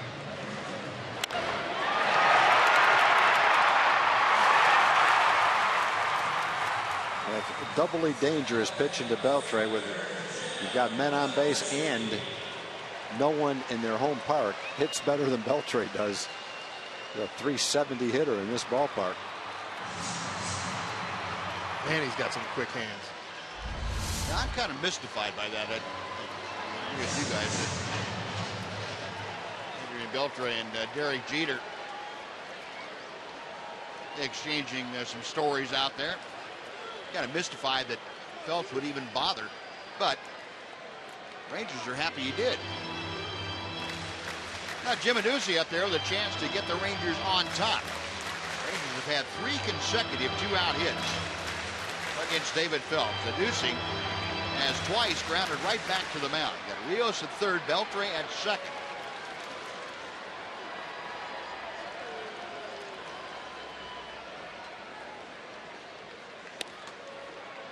Just a little bit outside. Cervelli holding that pitch right there to give Lance Barrett a good look at it, but he would not bring up a strike.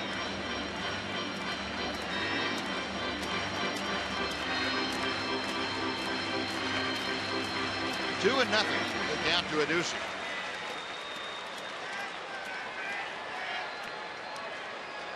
Chevy pitch tracker showing you the location of that last one. And that one just off the outer edge. 3-0. First base open, left-hander Adduci to be followed by JP Arancibia. You would have to think now that for some reasons would be not to mess around with Adduci too much.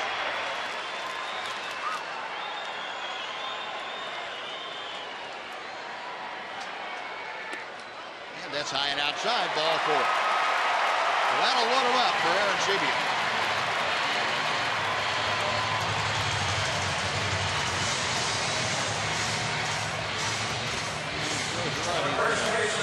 All his bullpen. Get some action going down there.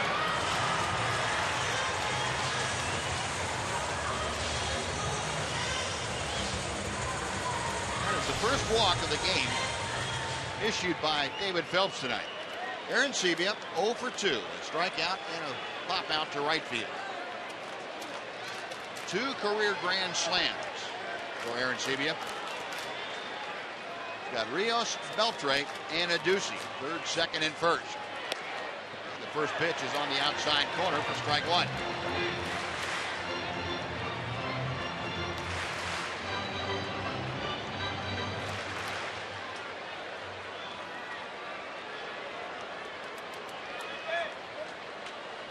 Infield, as you can see, pulled around a couple of steps to the left. The 0-1 pitch went upstairs. Arancibia didn't have a ladder quite that tall. 0-2.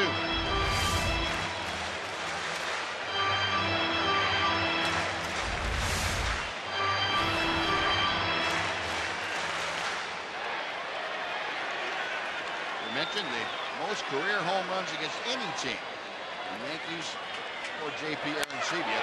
Up the middle, base hit. Here comes Rios. Beltre behind him. The throw is not in time. And JP Arancibia comes through with a 2-strike, 2-run single. The Rangers lead it 4-2.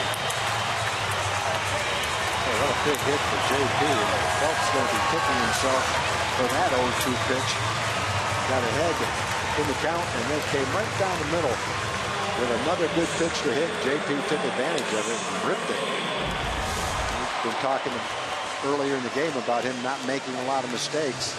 Falls on the outside part of the plate, but right in the middle of the strike zone. And with 2 strikes, JP just trying to make some contact, made some solid contact, and put the Rangers ahead. You know, you can see the difference when a pitcher makes a mistake and when he's not making a mistake. And the Rangers hit it, obviously. That's been the difference. They've been running up against pitchers that haven't been making very many mistakes. They've been seeing some pretty good pitching. Arancibia says, yeah, been waiting for that. That's what we're talking about. 9 RBIs for Arancibia since he came back into the lineup that first game of the last road trip. Martina drive to left field. Almonte coming on and makes the catch, and that will do it. But the Rangers send 9 men to the plate in the 5th inning. They score 4 times and leave a pair. We're going to the 6th. It's now the Rangers 4 and the Yankees 2.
This is Rangers Baseball on Fox Sports Southwest. It's brought to you by your Texas Ford dealer. The Ford Summer Spectacular Sales Event. Now playing at a Ford dealer near you. The 4th inning was pretty spectacular for the Rangers. Adrian Beltre, along with Alex Rios, JP Arancibia, getting the job done. Elvis Andrus threw in an RBI base hit, a 4 spot on the board. So the Rangers able to put up a very crooked number against the Yankees and have a 2-run lead. Yu Darvish going to work now with the lead for the first time against the Yankees this year, and faces Chase Headley, who is 1 for 2. 1 ball, no strikes. Headley an infield single in the 2nd, struck out in the 4th. Darvish has struck out 7 through the first 5 frames.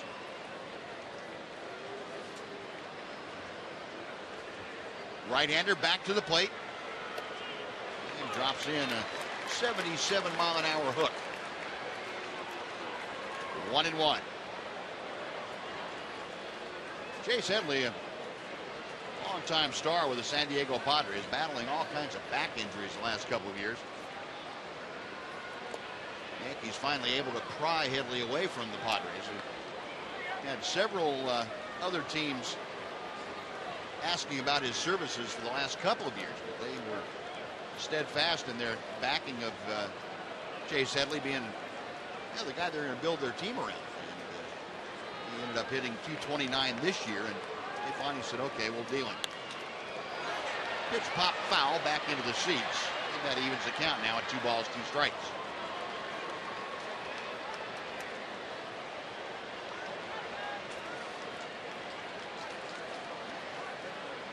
Four runs in the 5th inning, the first time to score 4 runs in an inning since July 5th. That was against the Mets in that first inning.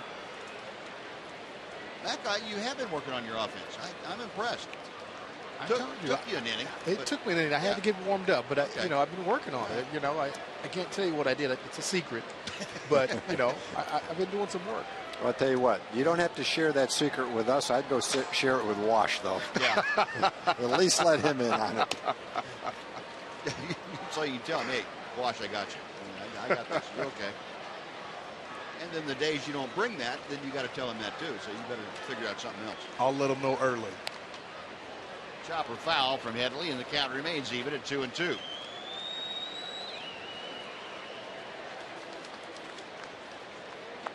Darvish trying to make this lead stand up. He has not had many leads to work with the last month or so.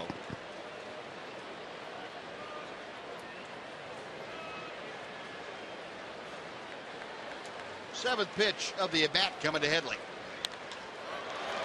In the air to right field. Didn't quite get all of it. And True able to make the catch for out number 1.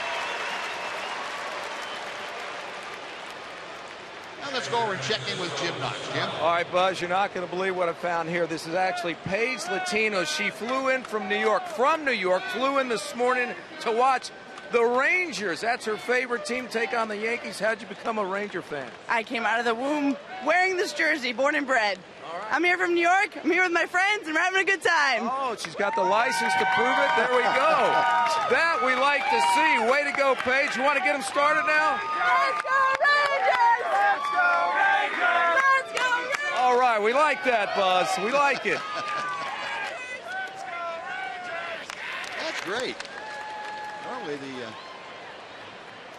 wonder how many folks now are going to give her grief when she goes back home. A Ranger fan, huh? In New York. In New York.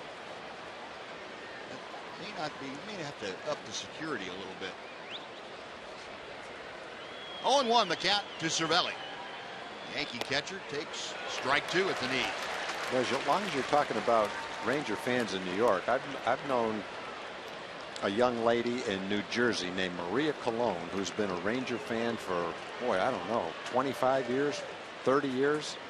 And she takes a little bit of grief from her Yankee friends, but she's been just like that young lady, a Ranger fan, true and true. Through and through. Whatever it is. Whoa. Nice play by Odor. He looked like the doctor of defense on that one. He did. You've been working with him, Mac? I'd like to say I have, but that's all Wash right there. Wash has been working with him, and specifically on this play, anything going to his right, Wash has been doing a tremendous job with him. And I'd have to say Odor's doing a tremendous job because you can see the improvement. And this is a very difficult play. You see this last time, he kind of gets it across his body and has to backhand it. Man, he gets rid of it in one step. Perfect throw over to JP at first base. So that's a very difficult play. I mean, you see his body's going in all kinds of different directions. And to be able to keep that under control, beautiful play. Well, that is pretty. No, 2 gone. And first ball swinging. Brian Roberts, a little weak roller. But Aaron Sebia comes up and gets before it gets a chance to go into foul territory. And that was a very quick 1, 2, 3, 6 inning. Darvish, it's the shutdown inning in effect. On to the bottom of the 6th. Rangers 4, Yankees 2.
It's time for the Sonic Slam Inning, brought to you by Sonic.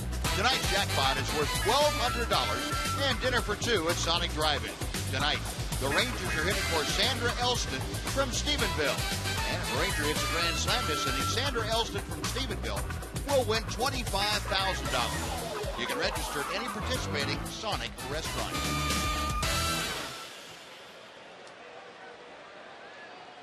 Well, Sandra, hang on to your hat now because the Yankees have allowed the most home runs in the American League at 114. Well, that's good news. Here's Jimenez. First ball swinging. He pops one out of play on the first base side.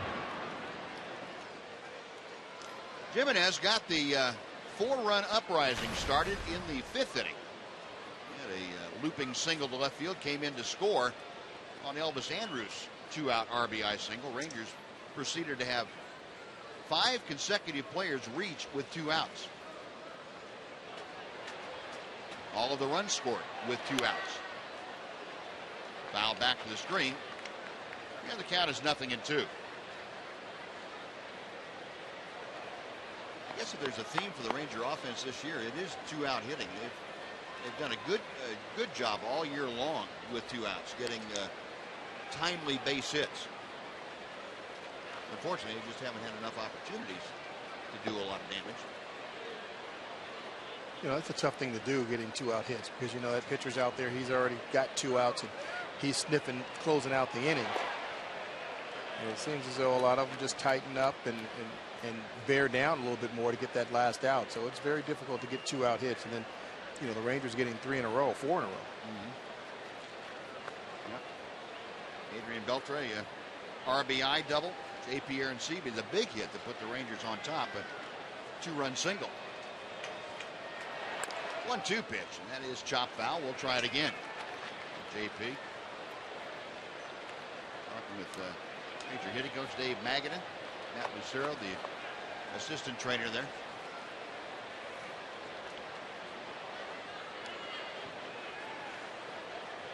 Jimenez back into the batter's box. 1 ball, 2 strikes.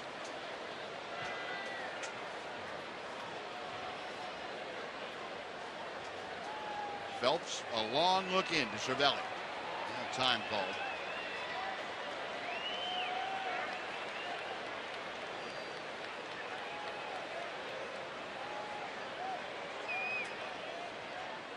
Again, the 1-2.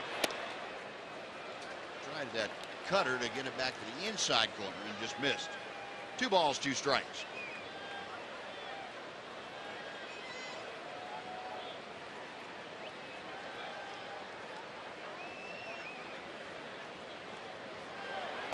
Got him swinging. Oh, a big sweeping breaking ball. And Jimenez strikes out. That is the 3rd strikeout for Phelps tonight. 1 away for Rougned Odor.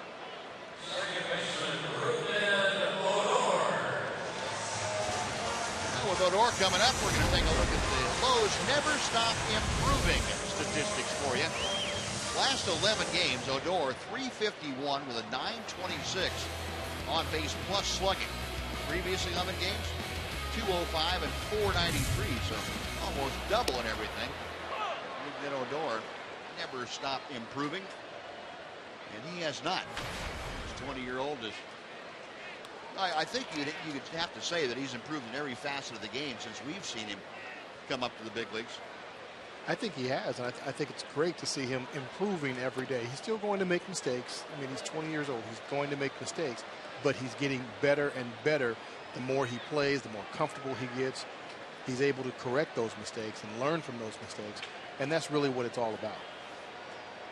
It seems like, at least in my memory, rare that we've seen him make the same mistake a couple of times. That he does, as you say, he learns from it. He pounds a base hit through the hole on the right side. And he is aboard now with 1 out, and it takes the Rangers back to the top of the order.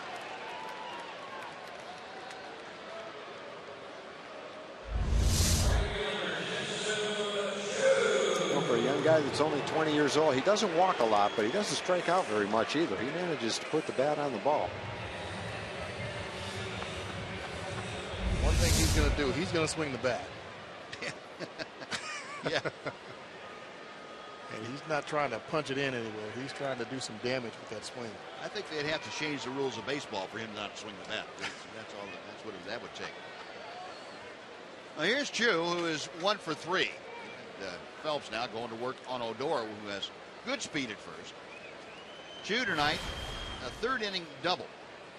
Other than that, has grounded out and flied out. Rangers now with 8 hits as a team against Phelps.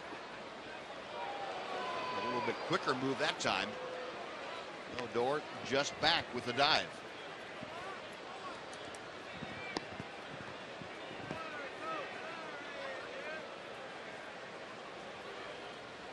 Rangers already tonight have tried the hit and run one time. Pitch is high. That was with Jimenez on first. Odor grounded to second. He did get Jimenez over to second. Chris then scored on that 2-out Elvis base hit. Another throw to first.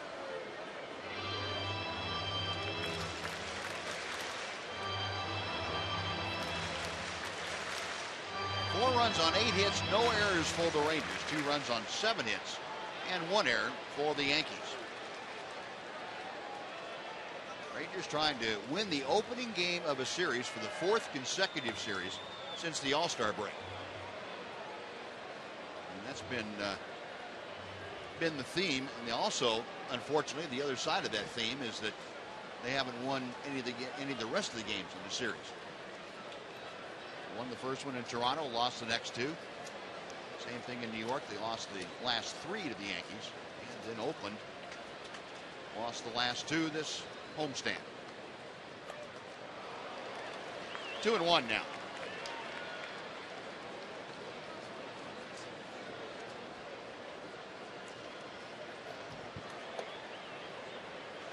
Yankees with that shift on. The only difference now with a runner at first is second baseman Roberts not able to play in shallow right field. He plays up a couple of steps from the cut of the grass. Down ball, and he has it go off his glove, so he only has 1 play. That's the first. Chu is out. Into scoring position now is Odor for Elvis. And let's go down to Emily Jones. Em? Well, guys, we've been talking about the Derek Jeter farewell tour. It begins, of course, today here in Arlington. We'll wrap up on Wednesday. It's also the last chance for Elvis Andrus to get to play against Derek Jeter. And Mr. Jeter had some nice things to say about Elvis. You know, play against him, watch him play, see him develop, see him improve, get to know him a little bit, talk to him. You know, that's one of the things I enjoy doing, especially you mentioned the All-Star game, is you get an opportunity to get to know people's personalities. And I know they've enjoyed watching him play here in Texas, and hopefully they get a chance to enjoy watching him play for a lot of years.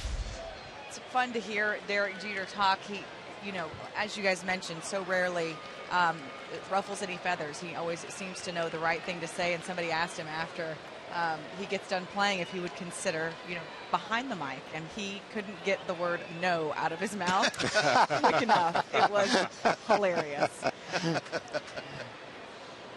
Yeah, he is a lot smarter than you would think. Derek Jeter has so many things going, so many irons in the fire that he's probably going to be busier when he retires than he has been while he's been playing. Got a lot of community involvement. Derek Jeter Foundation and all the various charities that he's involved with. Well, pretty much whatever he wanted to do in baseball will be available to him. Obviously doesn't want to announce, but not sure if he wants to manage, coach, or anything like that, but he certainly could do it if he wanted to. Suzuki tracks down that line drive from Elvis Andrus. That'll do it for the Rangers. Matt, thanks for joining us. We've enjoyed the longer than normal visit. Thanks for the offense, too. Got it. All right. All right. Rangers leading 4-2.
Darvish's night, and he has shown a great breaking ball at times. 5 strikeouts, all with the breaking ball. And he has had all manner of hooks going, some slow, some harder, but kind of the same result, at least for those 5. He has a total of 7 strikeouts altogether. And the Yankees have been pretty much befuddled by the Darvish hooks.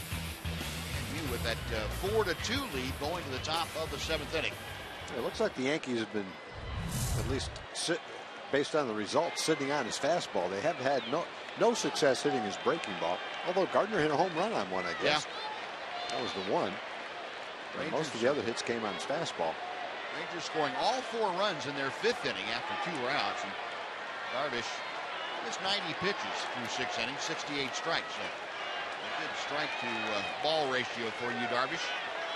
And he goes to work here in the 7th, facing Ichiro, who is 0 for 2. A strikeout and a ground out. Ball 1. Suzuki, a .270 hitter as he faces Darvish. Suzuki came over to the Yankees the year before last, 2012, in a close to trade deadline deal in July with the Mariners. Danny Farquhar, the return the Mariners got from Suzuki.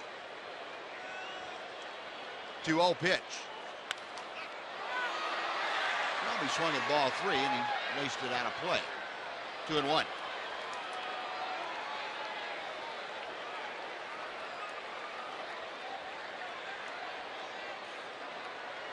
Outfield plays Suzuki way around to the left. Infield straight away. But, the outfield, huge gap in right center field, almost dead center field. And a knee-high strike evens the count at 2-2.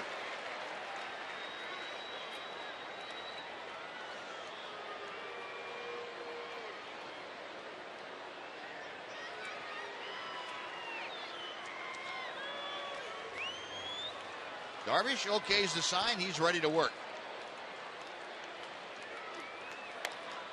Yeah, a little tapper about halfway back to the mound. Darvish, easy play on to Aaron Sebia, and Suzuki now 0 for 3, and that's how the 7th inning begins for the Yankees.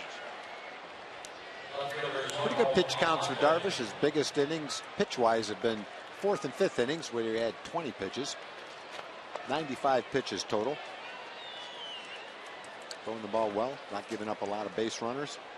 Should easily be able to get through 7, and not sure about the 8. But it looks like he's cruising along pretty well right now. Joel Almonte, the left fielder, will step in. Almonte tonight has struck out, fly to center. And he hits one high in the air to center field. Martin going back has room well in front of the warning track. 2 gone.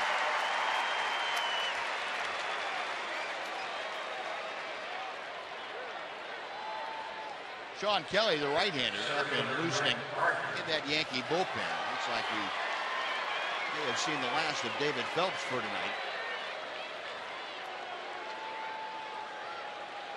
This should be an interesting at bat. Let's see what Yu throws to Gardner. He's hit a couple of home runs. Last time he got ahead of him with a couple of slow curveballs. Couldn't put him away, though. Threw him a breaking ball and golfed it right out of the ballpark. Center field after pulling a fastball out the second time up in the 3rd inning. And Gardner, as you can see, a .275 average. He has driven in 45 now from that leadoff spot for the Yankees. And a breaking ball that's off the plate inside. 1 ball, no strikes. He wanted that one. Yeah. Did he deserve it? Let's see. Pretty good pitch right there. Had a pretty good argument, Yu.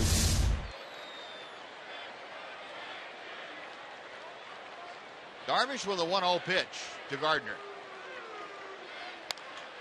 Hard hit by Odor into right field for a base hit. So the 3rd hit of the night for Brett Gardner, the first one that hasn't left the ballpark. That was had a little top spin on it. Odor sticking his glove out. If it went in, it fine. If it didn't. That ball was probably hit as hard as his home runs were hit. It bounced far enough in front of Rubned to where it was going to be a very difficult play to make. That's about all you can do. He's upset he didn't catch it. I'm just glad he didn't try to get in front of it. Yeah. Kind of stuck right in his chest. I'm not sure he had time to get in front of him. He Probably didn't. So 1-on-2 out. Here's Derek Jeter, who has been aboard all 3 times and he's faced Darvish in this ball game. He's singled, doubled, and walked. Rangers with a 2-run lead. And Jeter takes strike 1 at the knees.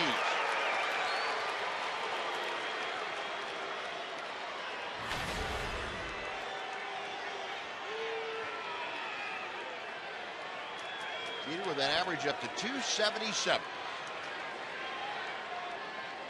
Darvish about ready to throw his 100th pitch of the night.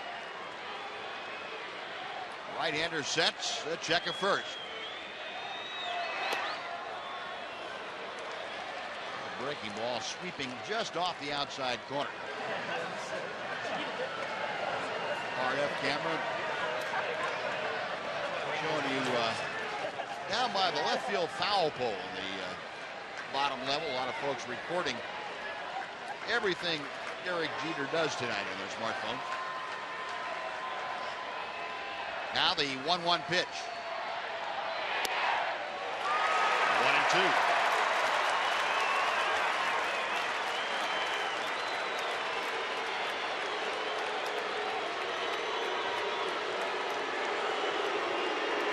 The U chants going up from Ranger fans.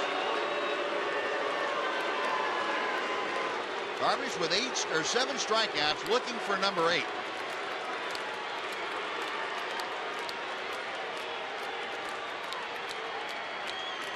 Long look in, and now he steps back off the back of the pitching rubber.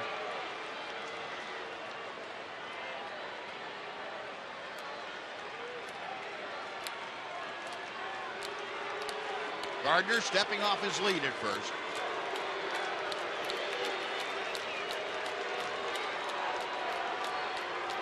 There goes Gardner, and the pitch is grounded through the right side of base hit. Gardner continuing around to third, and Derek Jeter, with that base hit, has surpassed Carl Yastrzemski and has 7th place all time on the hit list, 3,420 for the Yankee captain. Well, what a night for Jeter. 2 hits, 3 hits, and a walk. Gardner 3 hits. So between the first 2 hitters, they've had 6 hits and a walk. Jeter doing a beautiful job of hitting the ball where the second baseman used to be. He was covering second because Gardner was running, and Jeter hit it right where he used to be. Yep.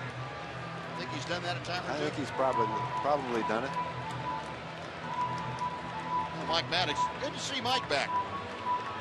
Had a great time up in Cooperstown with the induction of his brother Greg into the National Baseball Hall of Fame yesterday, and the Maddox family affair up there.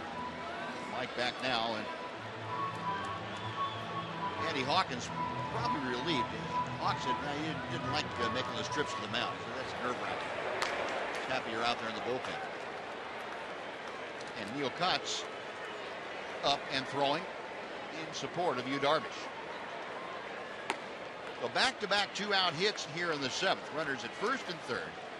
And Brian McCann, who is 0 for 3, will step to the plate. McCann, last time up, flied to deep right center field.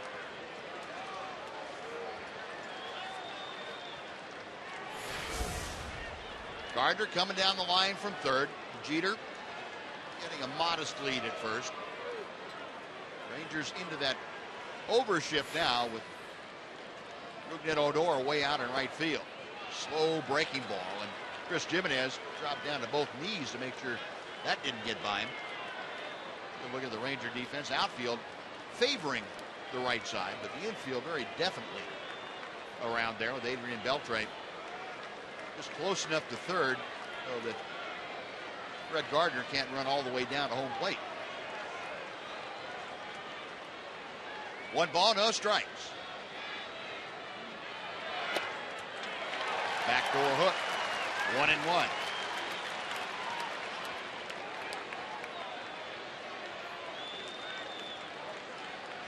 A warm night, not extreme the way it was the last couple of nights.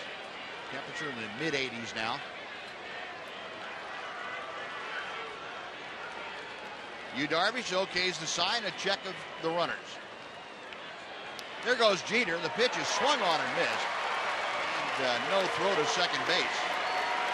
A stolen base for Jeter. Now the Yankees have the tying runs in scoring position for McCann.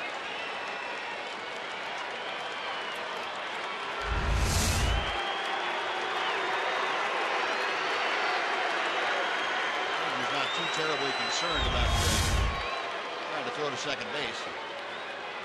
And this at bat, Buzz, with the 4-2 game, this is the difference between whether this is deemed a really nice outing for Darvish or a less than successful outing. It's all on the line right here. Sure is. Leave after 7 with a 4-2 lead, or base hit could tie the game. Remind you, tomorrow night you'll be able to see the Ranger-Yankee game, the second game, on Fox Sports 1. Also streaming on Fox Sports Go. 6:30 start on Fox Sports 1. 1-2, the count to McCann. Laid off the breaking ball, and that evens the count. Yeah, that was a strikeout breaking ball. We've seen him get several of his strikeouts tonight with that same pitch, but McCann was able to lay off it. Runs the count to 2-2. If he swings at it, it probably is a swing and a miss and a strikeout. You might as well get ready for at least one more, if not two. You're probably going to see him.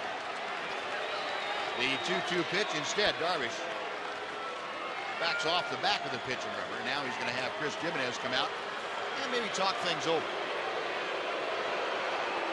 That was a step off for Darvish of uncertainty. He had second thoughts about what he was about ready to throw. Yeah, I'm not really sure about that, so I'll step off and have a little conference.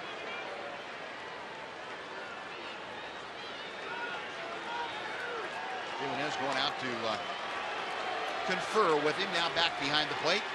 The 2-2 pitch. Hit hard but pulled foul down the right side. And that was a hanging breaking ball that stayed up in the eyes of Brian McCann. That ball was lined right in the corner of this young lady's seat. And it wedged right next to her, and she just reached down and picked it up. Fortunately, it didn't hit her. Another 2-2 is coming. Whoa. Hard breaking ball, or better, I guess it was, batted in. And Darvish with the lead strikeout. The Yankees get a couple of hits, but stranded there. Stretch time at Oakland Park. The Rangers 4, the Yankees 2.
August the 12th, that's when the Rays are in town to take on the Rangers, and also features one of the most collectible giveaways of the year. The first 15,000 fans will be treated to a Pudge Rodriguez Gold Glove bobblehead, courtesy of Dr. Pepper and Minyard Food Stores. The bobblehead features Pudge Rodriguez surrounded by all 13 of his gold gloves. Get your tickets at TexasRangers.com, or, as always, you can call 972-RANGERS. Well, one thing you can pretty much observe from that bobblehead is they get better and better every year. That's a pretty good likeness, Pudge. Sure is. One of Eric was really good. One of Yu Darvish was excellent. Come a long way since the early days of the bobblehead. Well, David Phelps is finished for the evening. The right-hander Sean Kelly has come on to take over here in the bottom of the 7th inning. Rangers leading 4-2. Alex Rios takes outside. It's 1-1. Sean Kelly's numbers on the season, pretty solid numbers. 3.69 ERA, 41 strikeouts in 31 innings. And Rios pops it up. Brian McCann, the first baseman. That is out number 1. Third baseman, Adrian Beltre coming up, and let's take a look at our Jimmy John freaky fast delivery of the night. Adrian Beltre in that 4-run Ranger fifth into the corner.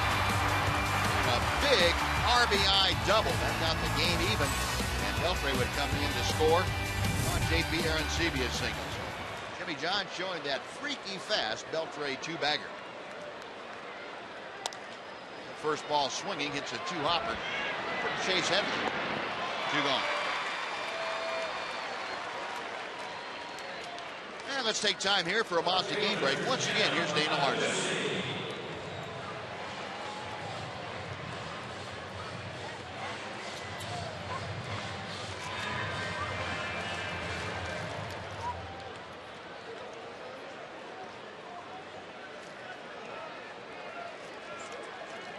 All right, Dana, thank you.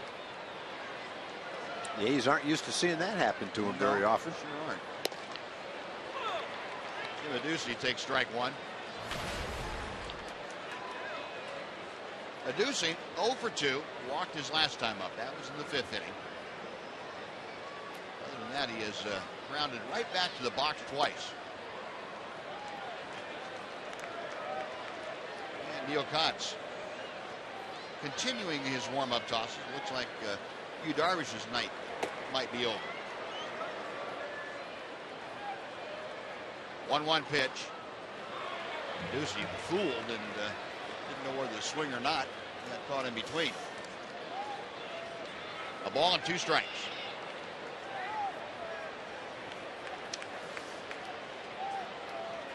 Jim now with the average at an even 270. Kelly back to him.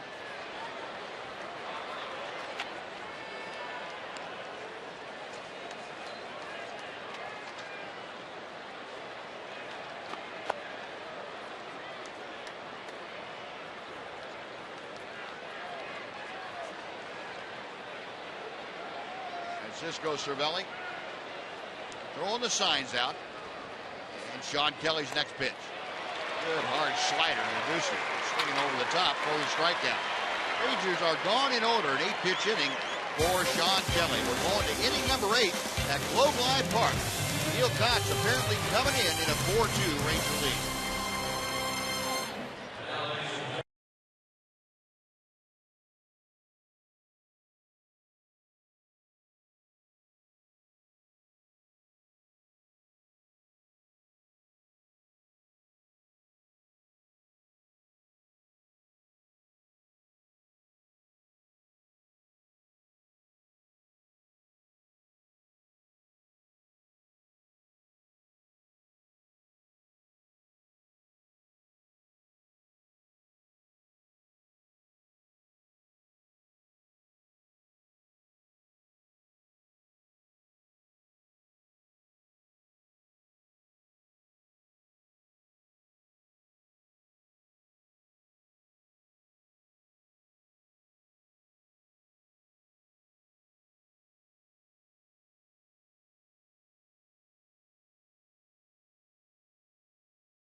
Time for the Progressive Fan of the Game. I got the Nosler family in from Arkansas. Look at this. You got Dad with the Yankees cap in, Mom Rangers, Big Brother Rangers, Sister Yankees, and our good buddy Trevor with the Rangers cap on. I know he runs the family.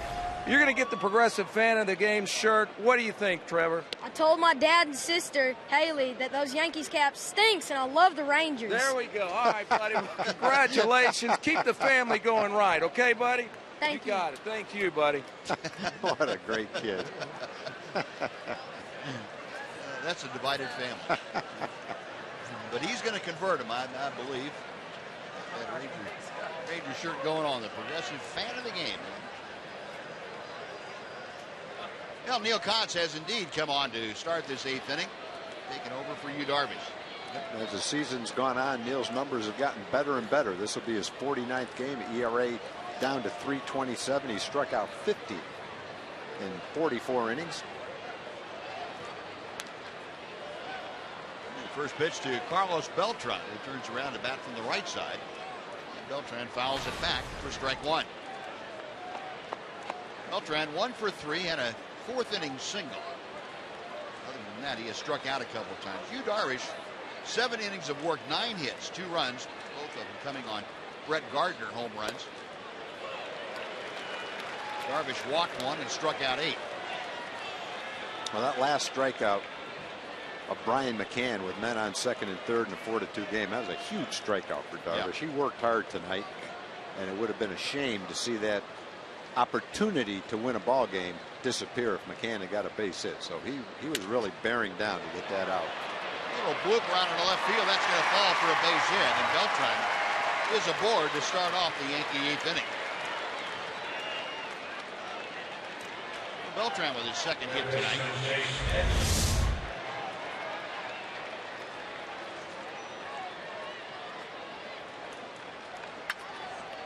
Had a little parachute on it, wrapped in there. Now 1 on, nobody out. Chase Headley, also a switch hitter. Will step to the plate. Headley 1 for 3 this evening.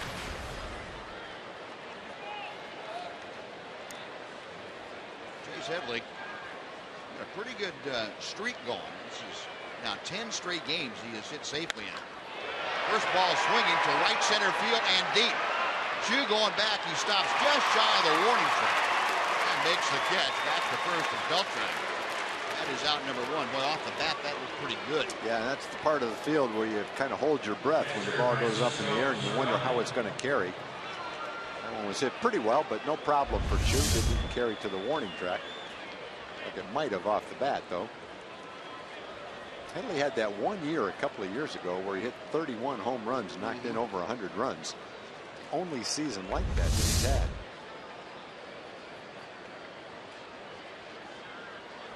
So 1 away. Francisco Cervelli, the catcher, is next. He is 1 for 3 tonight. Singled in the 4th inning. That was sandwiched in between a couple of groundouts.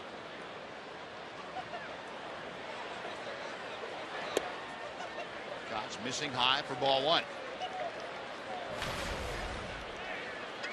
Cervelli also with a 10-game hitting streak.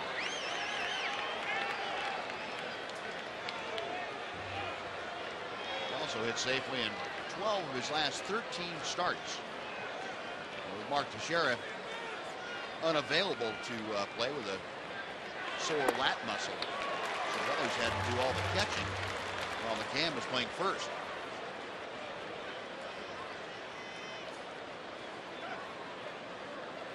A ball and a strike now.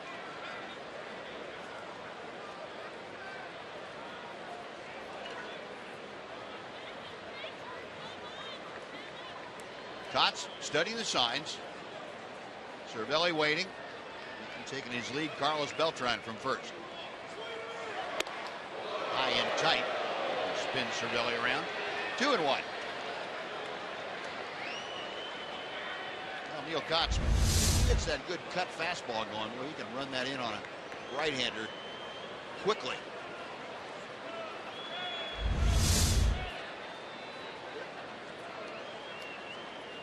Now the left-hander is ready. A check of first. And Cervelli pops it up. Going out, Andrews coming on. Aducci, he calls off Elvis. He makes the grab. That is out number 2. Back to first is Beltran. And next will be Brian Roberts. No, instead will be Mark Teixeira coming off the bench to pitch hit. Teixeira's first appearance as he gets a nice greeting from Ranger fans. He gets the Bronx cheer from the Rangers. This is his first appearance in the last 8 ball games. Teixeira, the team leader, with 17 home runs, 48 RBI. Hitting at 241.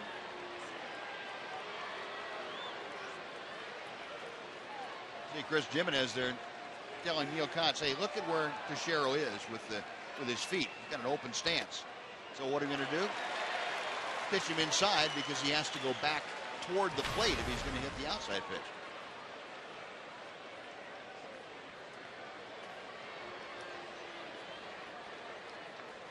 Oh, 0-1.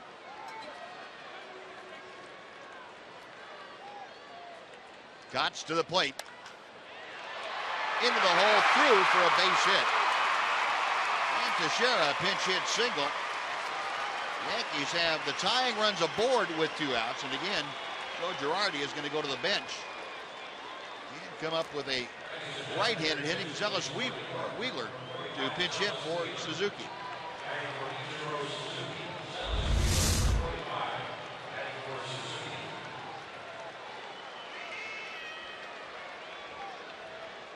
Was kind of slow getting up after that headlong dive out there.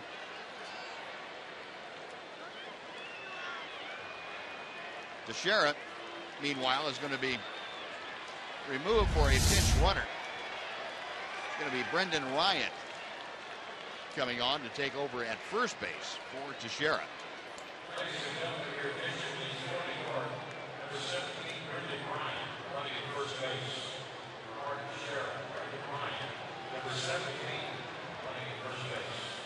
So Brendan Ryan at first.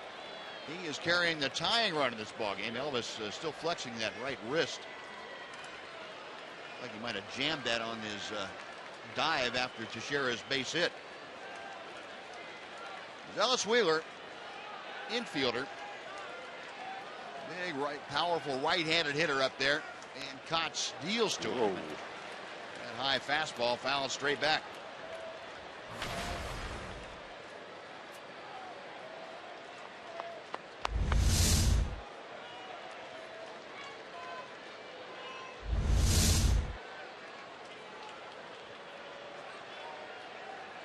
Oh, 0-1 as Kotz checks the runners.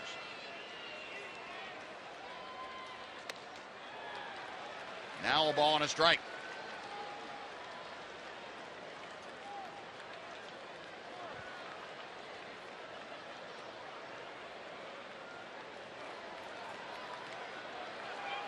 Neil Kotz, a 34-year-old left-hander, gets the sign and sets.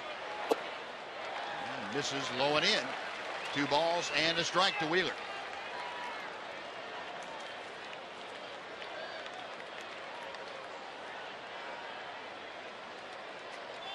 Wheeler had been playing third base before the Yankees made the trade for Chase Headley. Wheeler and former Ranger Yangervis Solarte switched off a bit. Solarte went to San Diego in the trade that brought Headley over. 2-1 to Wheeler. And that's popped fouling out of play. The count evens at 2 balls, 2 strikes.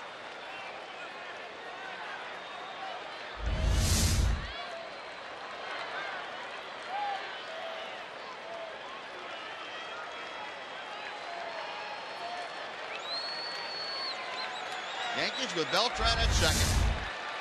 Brendan Ryan, the pinch runner, at first. 2 balls, 2 strikes. The count to Zealous Wheeler. Little looper that will be taken care of by Ruben Odor. Shallow right field, and that'll do it. The Yankees get a couple of hits and lead 2 after 7.5. Rangers 4, Yankees 2.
Hope you will join us over here at the Captain Morgan Club for Rangers Live, presented by Esurance. Post-game reaction with, of course, the dynamic duo of Mark McLemore and Pudge Rodriguez. We'll get reaction from the skipper, Yu Darvish, and we'll get Pudge's thoughts on catching Kenny Rogers' perfect game 20 years ago today. Looking forward to all of that coming up on the post-game show. But first, we have one more thing to do here, one more piece of business, and that is our AT&T fan photo reveal. And we reveal Mark McLemore sitting next to me here for the... Oh, there's Pudge, too, coming in for all the fun. Look, Mac, look who it is. Hey, Don, there she is. It is one of our favorite Ranger fans joining us every single post-game show, usually with Jim Knox, but she seems to always find her way up here for she does. you. I love it. Back to you guys. All right, Dan. That's JP Arancibia on the second pitch. Grounds out to short. One gone. Leonys Martin now coming up. See, folks, that's all you have to do to send in your favorite photo. Or tweet that in. Hashtag Southwest Fan Photo, and we'll get it on the air. You get a picture with Matt. Might be able to announce that for you. Yeah. Now, one on. Here's Leonys, who is 0 for 3 tonight. He has grounded out, lined out, and struck out. John Kelly has retired the 4 Rangers that he's faced so far. And Leonys Martin, a swing and a miss. It is 0-1.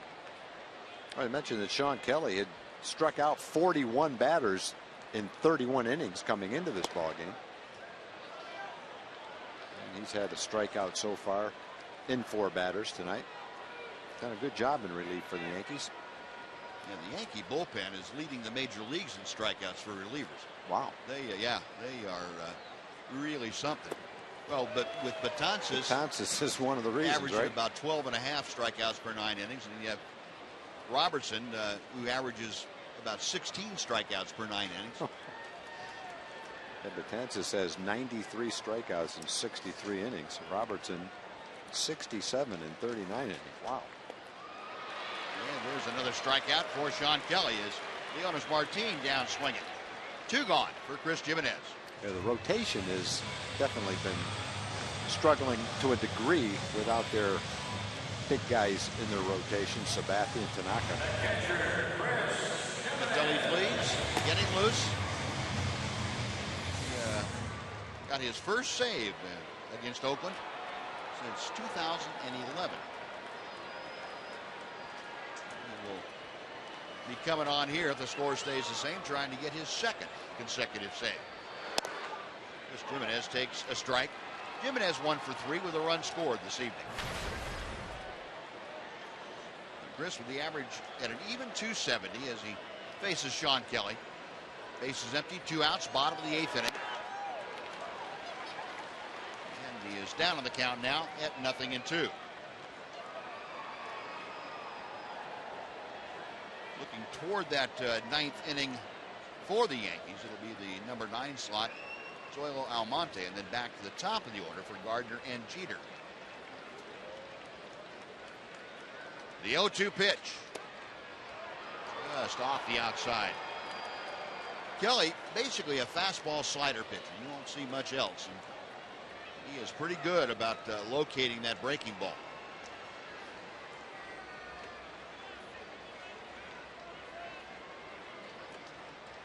Right-hander okays the sign and sets. Boy, Jimenez, a great job playing off those 2 nasty sliders. 2-2.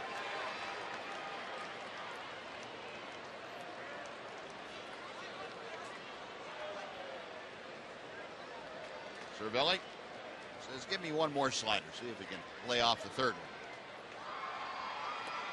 one. He did. And it's 3-2. Well, Jimenez trying to extend this 8th inning. If he gets aboard, Rougned Odor will follow.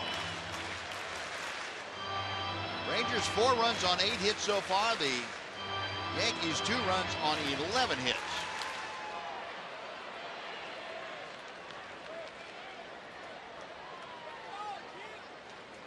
Sean Kelly has the sign and the payoff pitch. The 4th straight slider. We'll try it again. Well, you've got that kind of a slider for a strikeout pitch, and you can command it, keep the ball away from the good hitter zone. You can just keep on throwing that thing. Eventually, you hope that the hitter will lose his patience a little bit and chase one out of the strike zone.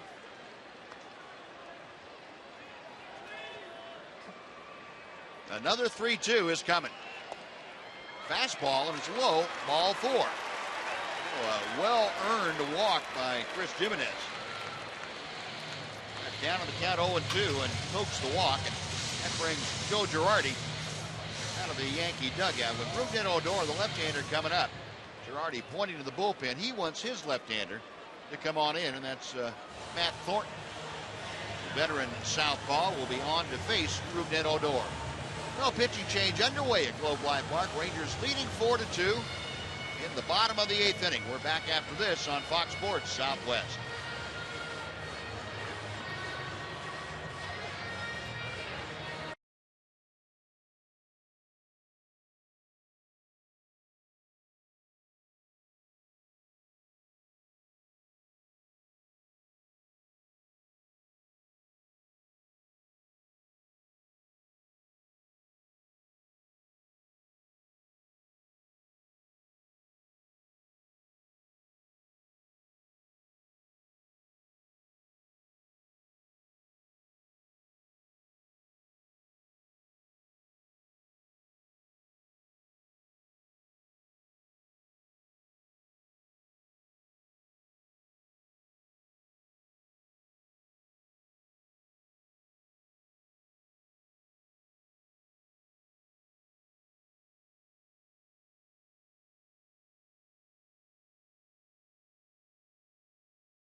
The Rangers on top of the Yankees in game 1 of this 3-game set by a score of 4-2 as we welcome you back to the ballpark, and want to remind you that game 2 of this 3-game set can be seen tomorrow night on Fox Sports 1. This brought to you by AT&T Uverse. As you can see, 2 of the games pardon me, best go head-to-head.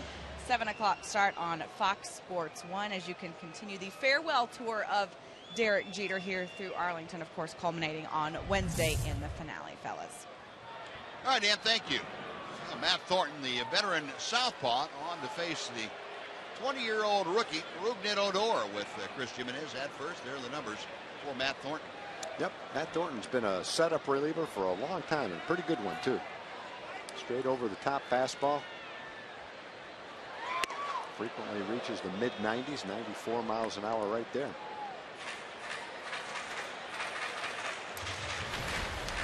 One ball and no strikes. Odor 1 for 3 tonight. Singled his last time up.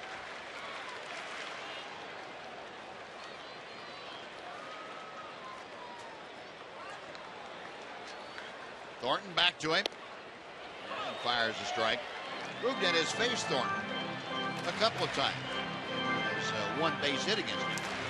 Rougned in the series in New York had 2 consecutive hits against left-handed relievers, 1 against Thornton.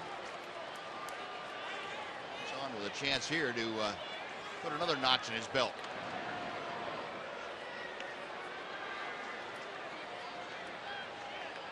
Jimenez, a 2-out walk. That spelled the end of the night for Sean Kelly. Now Matt Thornton has come on to try and get the final out here in the 8th inning. The 1-1 pitch is on the way.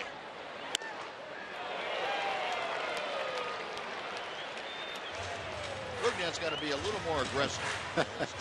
Well, he tuned that one up. Thornton did at 95 miles an hour. Just A little bit too much high in the strike zone for Rougned.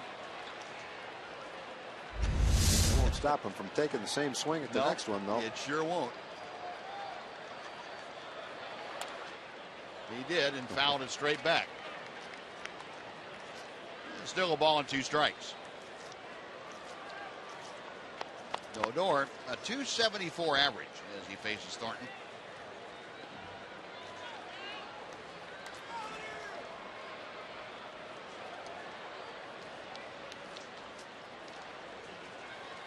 Thornton again ready. And misses high and away. Thornton's been in the big leagues about 10 years. He's 37 years old. Still looks the same, throws the same, really, as he always did. Yeah. Most of his career spent with the White Sox.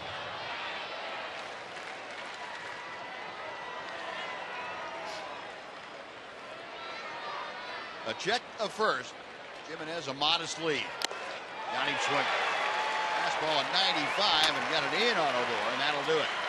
Rangers get a walk and strand runner. We're going to the 9th inning. It is Neftali Feliz time, facing Almonte, Gardner, and Jeter, with the Rangers leading 4-2.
Southwest is brought to you by Southwest Airlines.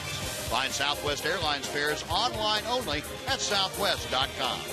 By AT&T UVerse TV. Find out what's possible with AT&T. Call 1-800-PIC-ATT, mobilizing your world. And by your Texas Ford dealers. The Ford Summer Spectacular Sales Event, now playing at a Ford dealer near you. Yu Darvish in line to get the victory if Neftali Feliz can close out his 2nd consecutive save opportunity. Feliz got the save here on Friday night against the Oakland A's, and Yu Darvish and J.P. Arencibi having a pretty good time. Darvish is imitating Arencibi's swing, the way he kind of cocks his bat. Not sure what Arencibi did to Darvish to make him want to do that. Might have imitated his delivery. In any event, Neftali is on. His 9th game, his 2nd opportunity to get a save. He got one the other night. Got a 2-run lead. And a 162 opponent's batting average. So hopefully he keeps that batting average right down where it is and makes it a little bit lower after this outing. And Joe Girardi going to the bench, and he brings out the available left-hander, and that would be Jacoby Ellsbury. Kind of nice to be able to go to your bench and bring a guy like Ellsbury into the game. Sure is. And Teixeira, for that matter. And Teixeira. Ellsbury, a .282 average, in the first pitch from Feliz is high and away for ball 1. Ellsbury, of course, the regular center fielder, given a night off. He was 11 for 38 on the just completed homestand. Ripped through a fastball. 1-1.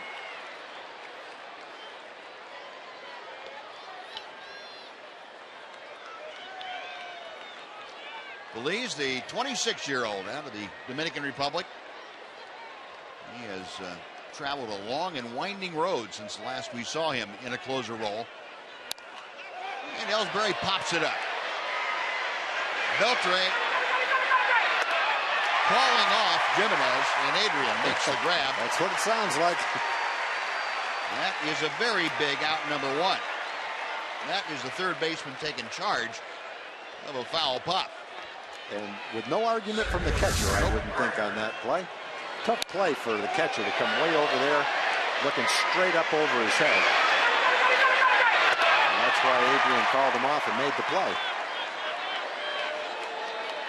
Looked like Chris had it scoped out pretty well himself, but safest bet was for Adrian. Yep. Well, that is a large out, number one. Ellsbury disposed of, and down to the top of the order, Brett Gardner, who is 3 for 4 tonight.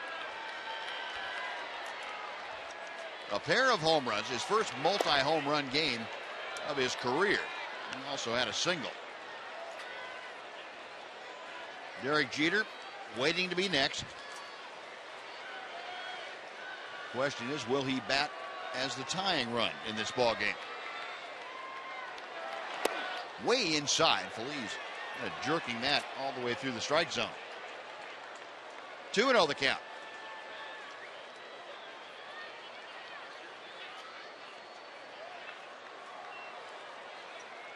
Neftali, of course, the Tommy John surgery back in 2012, that after the failed attempt to become a starter earlier that year.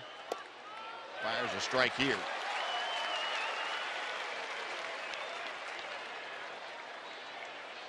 And Feliz trying to regain the magic, and he knows, and he has said that he's not the same pitcher he was when he was saving games in 2010 and 11.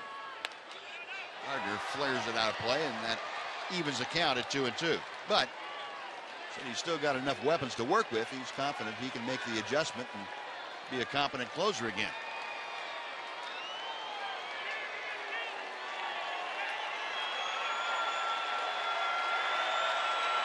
Two and two as Gardner gets back in. Feliz sets at the belt. Chopper slowly hit Beltre. He's going to cut it off. Quick throw, and Rosales able to keep his toenail on the bag as he got the throw from Beltre. Yeah, you got a fast runner bearing down on him, too. Adrian knew he didn't have much time to make that play. Joe Girardi's looking for his replay guy to tell him whether he should go out there. Nope. Tony Pena says no need to. He's out.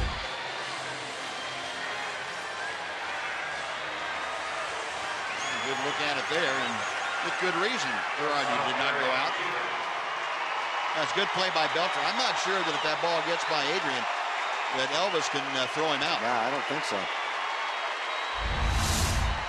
So 2 outs. And Derek Jeter does not bat as the tying run. This crowd of 44,508 standing. Part standing for Derek Jeter, in part for the Rangers and Neftali Feliz. The slider on the first pitch is ball one. No doubt about that one. Yep. As Tom Seward said last week, that in his opinion, Jeter ought to be the first one elected unanimously to the Hall of Fame. I don't know how you could not vote for him. There's a strike, 1-1. Jeter 3 for 3 tonight. He has assumed sole possession of 7th place of the all-time hit list of 3,420 base hits.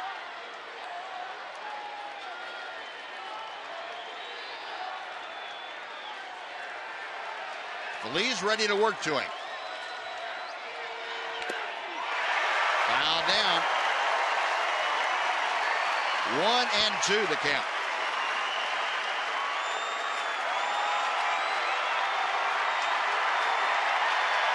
Remember the other night, Neffy had a little drama in that 9th inning, but tonight he's looking for a 1-2-3 shutdown 9th inning. And the crowd starting to applaud, giving Neffy, I'm sure, the feeling that he has been longing for 3 years.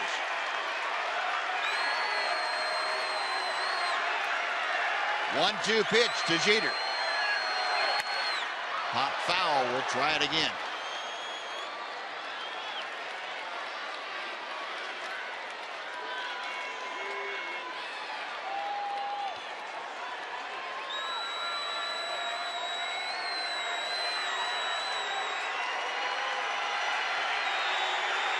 A great shot. That is.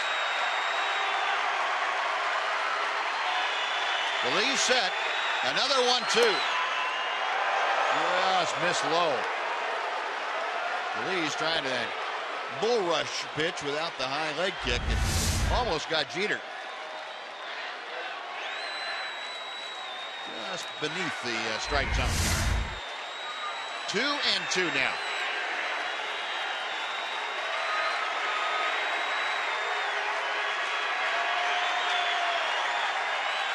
Brown getting behind Phillies. High ball 3. He's snapping at that ball, coming back from Jimenez. The count has gone full to Jeter. If Jeter's able to extend this 9th inning, Brian McCann is waiting in the on-deck circle.